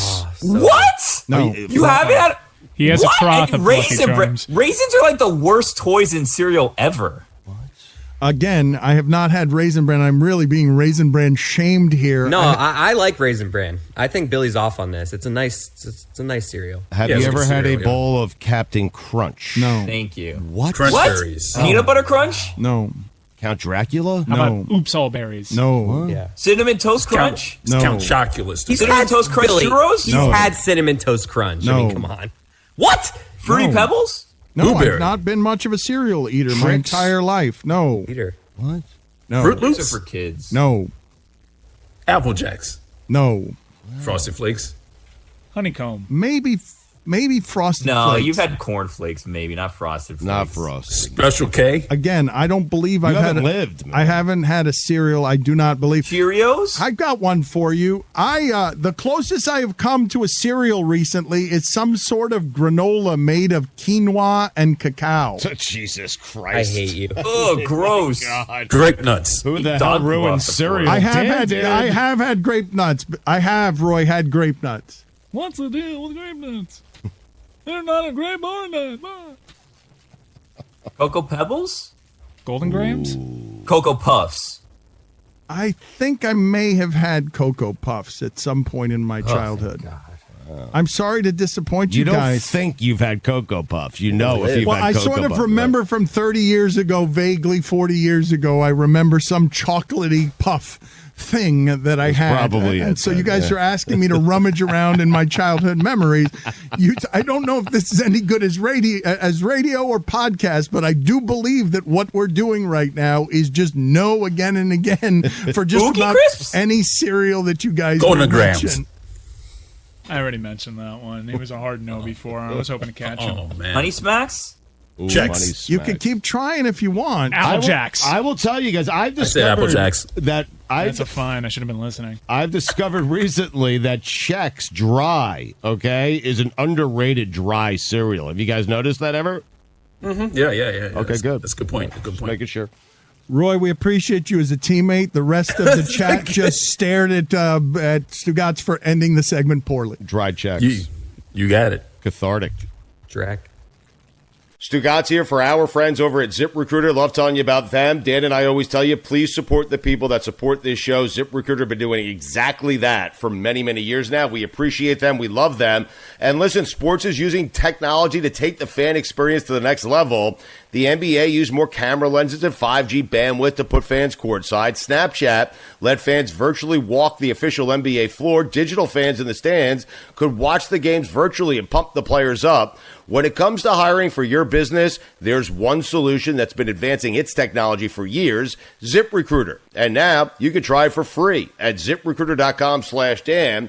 When you post a job on ZipRecruiter, it gets sent out to over 100 top job sites. Then ZipRecruiter's powerful matching technology identifies people with the right skills and experience and invites them to apply to your job. It's a winning formula. No wonder 4 to 5 employers who post on ZipRecruiter get a quality candidate within the first day. So if you want to step up your hiring game, give ZipRecruiter a shot. You've got nothing to lose. Why? Because right now, you get the chance to try ZipRecruiter for free at ZipRecruiter.com/Dan. That's ZipRecruiter.com/DAN. What are you waiting for? Go to ZipRecruiter.com/Dan. ZipRecruiter, the smartest way to hire.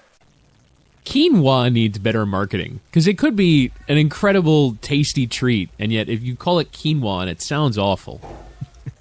The only marketing they have is Dan. It's not an incredibly tasty treat.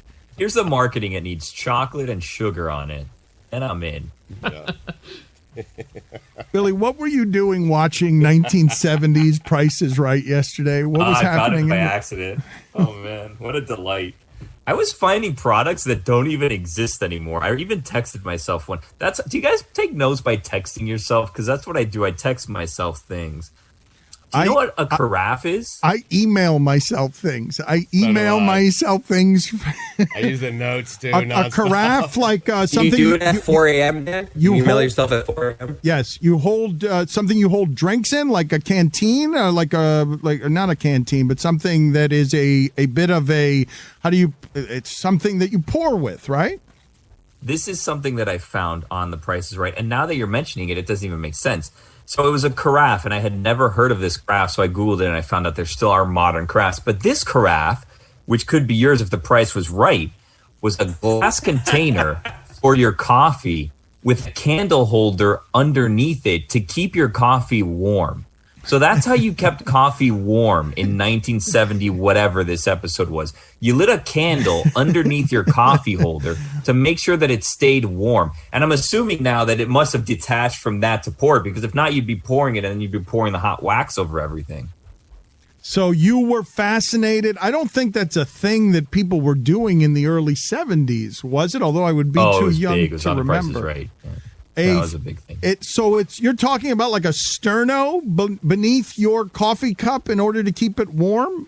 No, it was a carafe, Dan. So it was like this glass, it was like a glass pitcher, and then attached to it, it had a place for a candle that you'd light to keep your candle warm. Cars also were like $8,000 on this episode. It was crazy. You could get a car, it was a motorcycle, a speedboat, and where was the trip to? No, and a kitchen set, I think it was. And it was like $13,000. It was insane.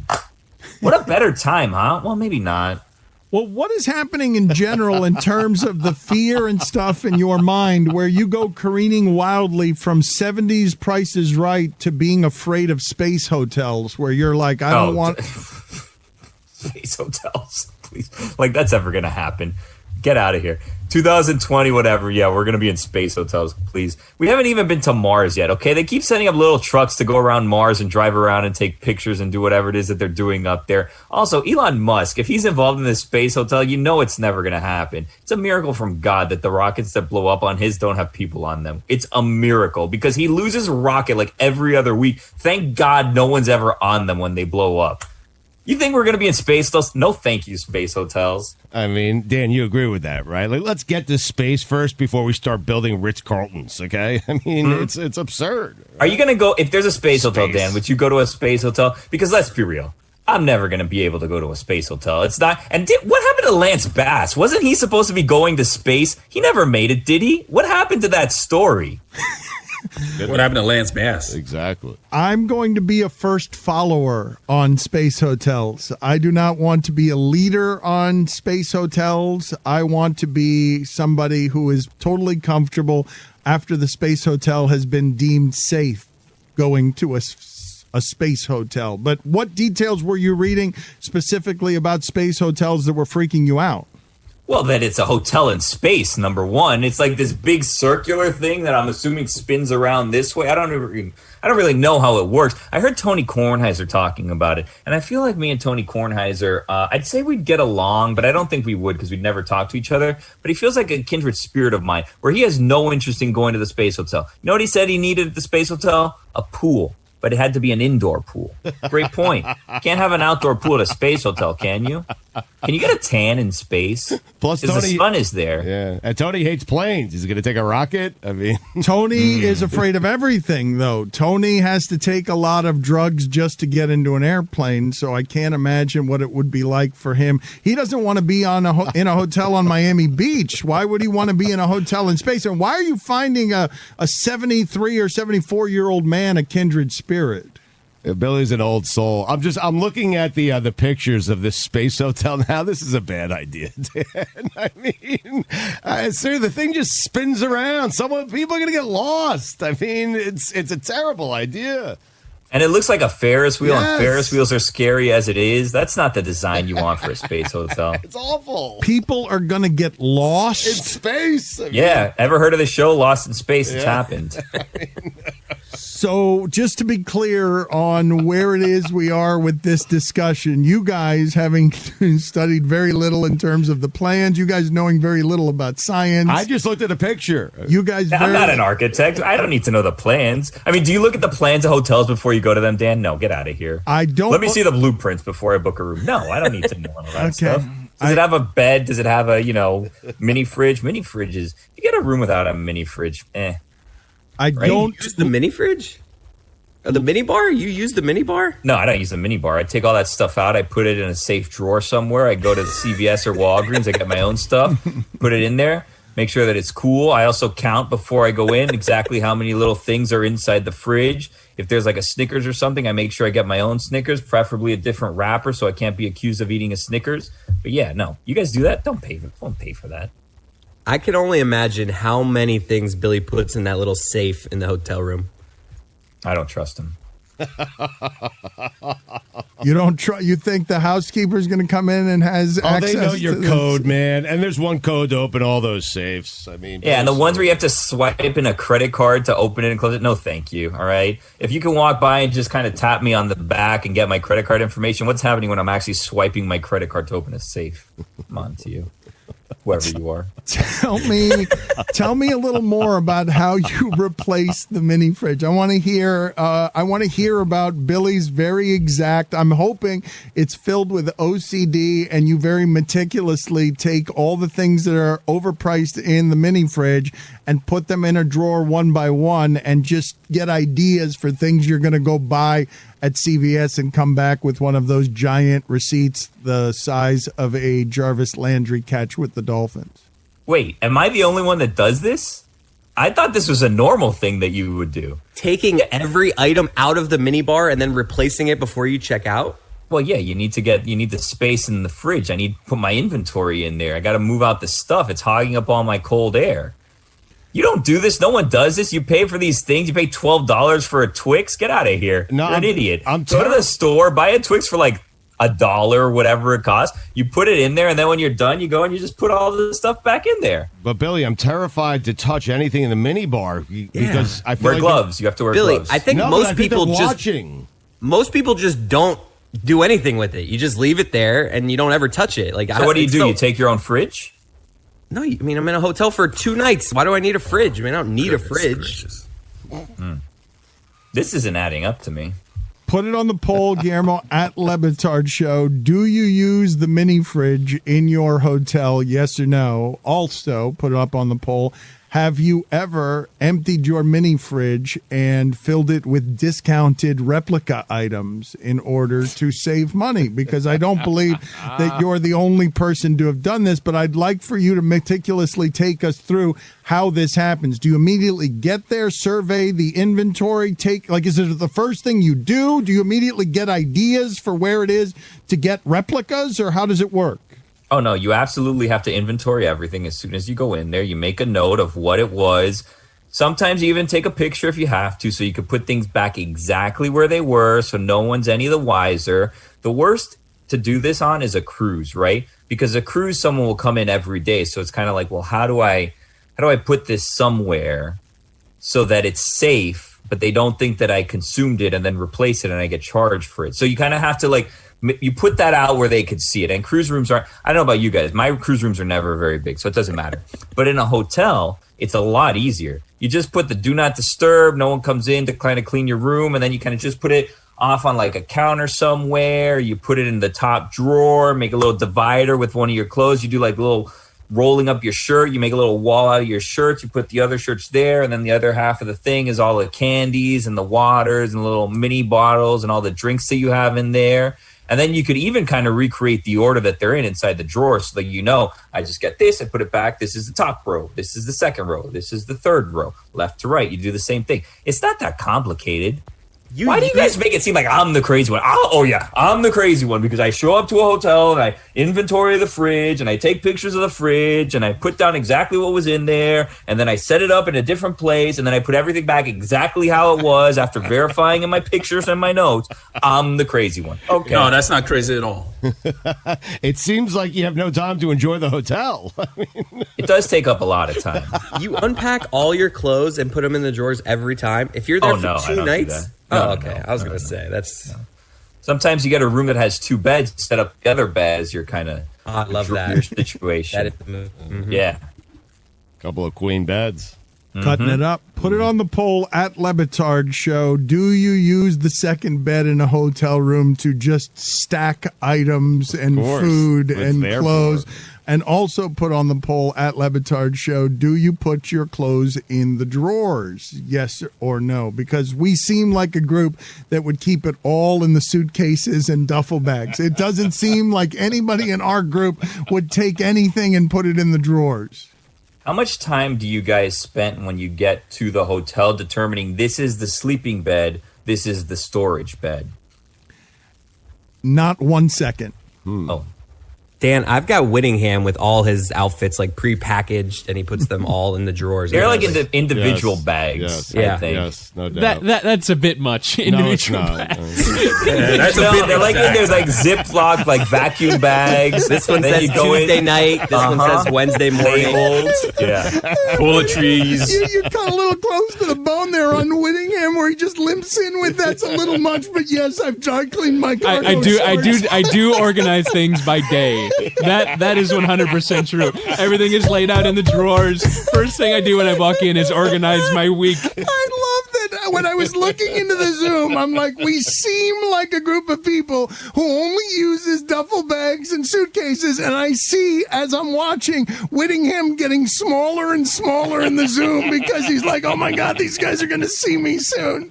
I traveled to the UK with Whittingham twice. It was like the most enjoyable experience. You just roll around my dead carcass that's just been drinking beers all day, and he'll get me where I need to go. No questions asked.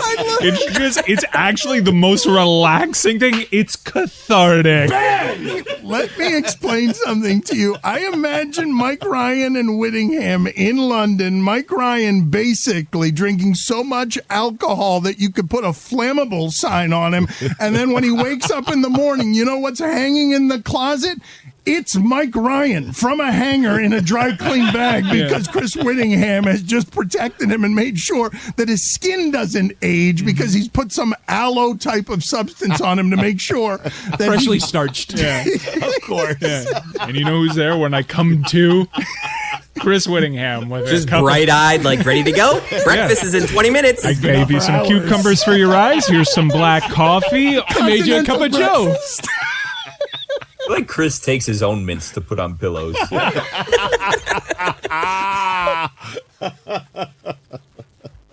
Speaking of being hammered on vacation, that's the only time I use any kind of provided, like a drink provided by the hotel. It's that free water. Sometimes I'll be like drunk from wake up at like 8 a.m. just hungover, and it's like a $4 water, but I just got to chug it all because I have nothing else in the room. Yeah. Free? There's nothing free at a hotel, Chris. Nothing. The waters are free. No, they're not. Well, for you, everything's free at a hotel. You just steal it all. You've got robes and soaps, and don't you have a whole bunch of free hotel stuff? I have robes. I have soap. I take shampoos. I do all that stuff. I think what Chris is what I'm saying when I say nothing is free is anything you drink or eat in a hotel room, they're going to charge you for it. They don't notice the towels, the robes, the shampoo, the soap. They do notice the food in the mini bar. It's just that's my experience with it. Yeah. How can they not notice the robes? I'm sure they put that on your bill. No, Because sometimes people take the robes down to the pool, and it's hard to keep track of them. Yeah. You can see how someone can steal a robe. Same with the towels, Roy. It does seem like backwards priorities, though, right? Like, why would you be concerned about a Snickers but not a robe when you consider the amount you'd probably pay for it? It's a good question. I imagine a Snickers costs like 30 cents, right? They're charging you $17 for it. That's why. I mean, so that's more important. So it's a profit margin thing? Yeah, and towel, they're just buying in bulk, you know? They don't care. It's a hotel. Has it been a while since you bought a Snickers that you think they're worth 30 cents, that you think that you can buy a Snickers for 30 cents? No, I'm saying the hotel probably buys all those Snickers at roughly 30 cents to $1 and sells them back to you because you're drunk, stoned, or it's late night and you're hungry and you got to open that mini bar to get the Snickers, and then it's $17 on your bill. What is more overpriced, movie theater snacks or hotel room snacks in terms of being ripped off? You think so? Put that on the poll, Guillermo. At Lebatard Show, what is more overpriced, hotel snacks or movie theater snacks? Mike, what is it about a lost bird poster that bothered you? I saw it. I tweeted about it this morning. I was pulling out of my driveway, and I have a stop sign right there, and someone posted a sign. It was lost bird. It was a very tiny bird. It was colorful, so maybe I'd recognize it if I saw it, but you got some balls if you're posting up a sign like you got any chance of finding that bird. That's a great point.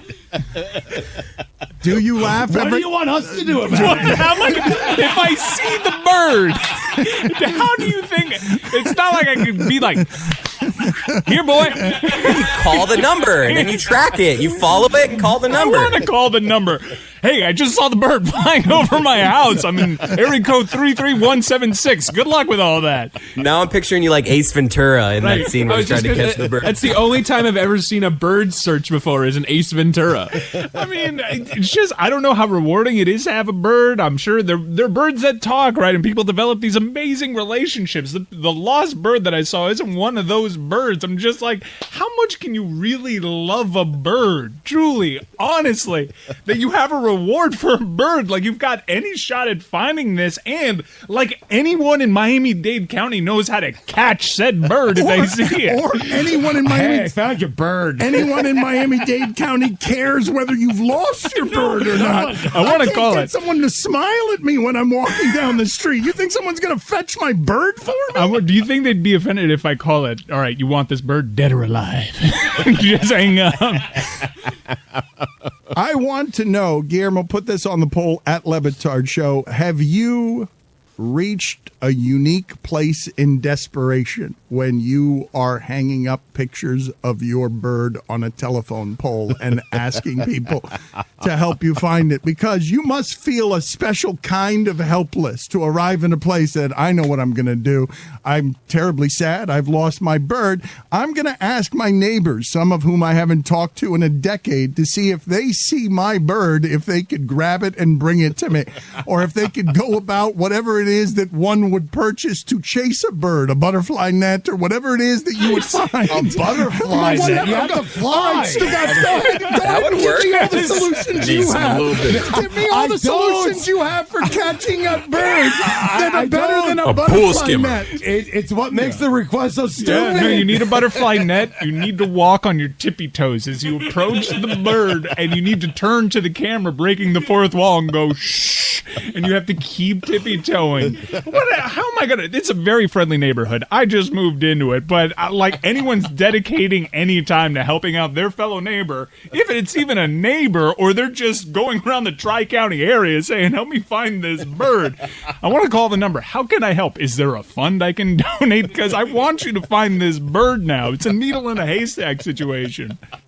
Roy just mentioned something that conjured for me an image, because based on what Roy mentioned, I'm telling you that you would see the following headline if I took Roy's advice, which is using what I believe he called a pool skimmer. The next headline you would see would be somebody reporting Lebatard seen killing bird with pool skimmer, because I would just be swinging it all over the place. With a metal ball. That's right. I got your bird. I got your bird. And you'd see me like whack it like with a whip, like a baseball bat into I can't wait to see that. I can't wait to see that on Rex Chapman's Twitter.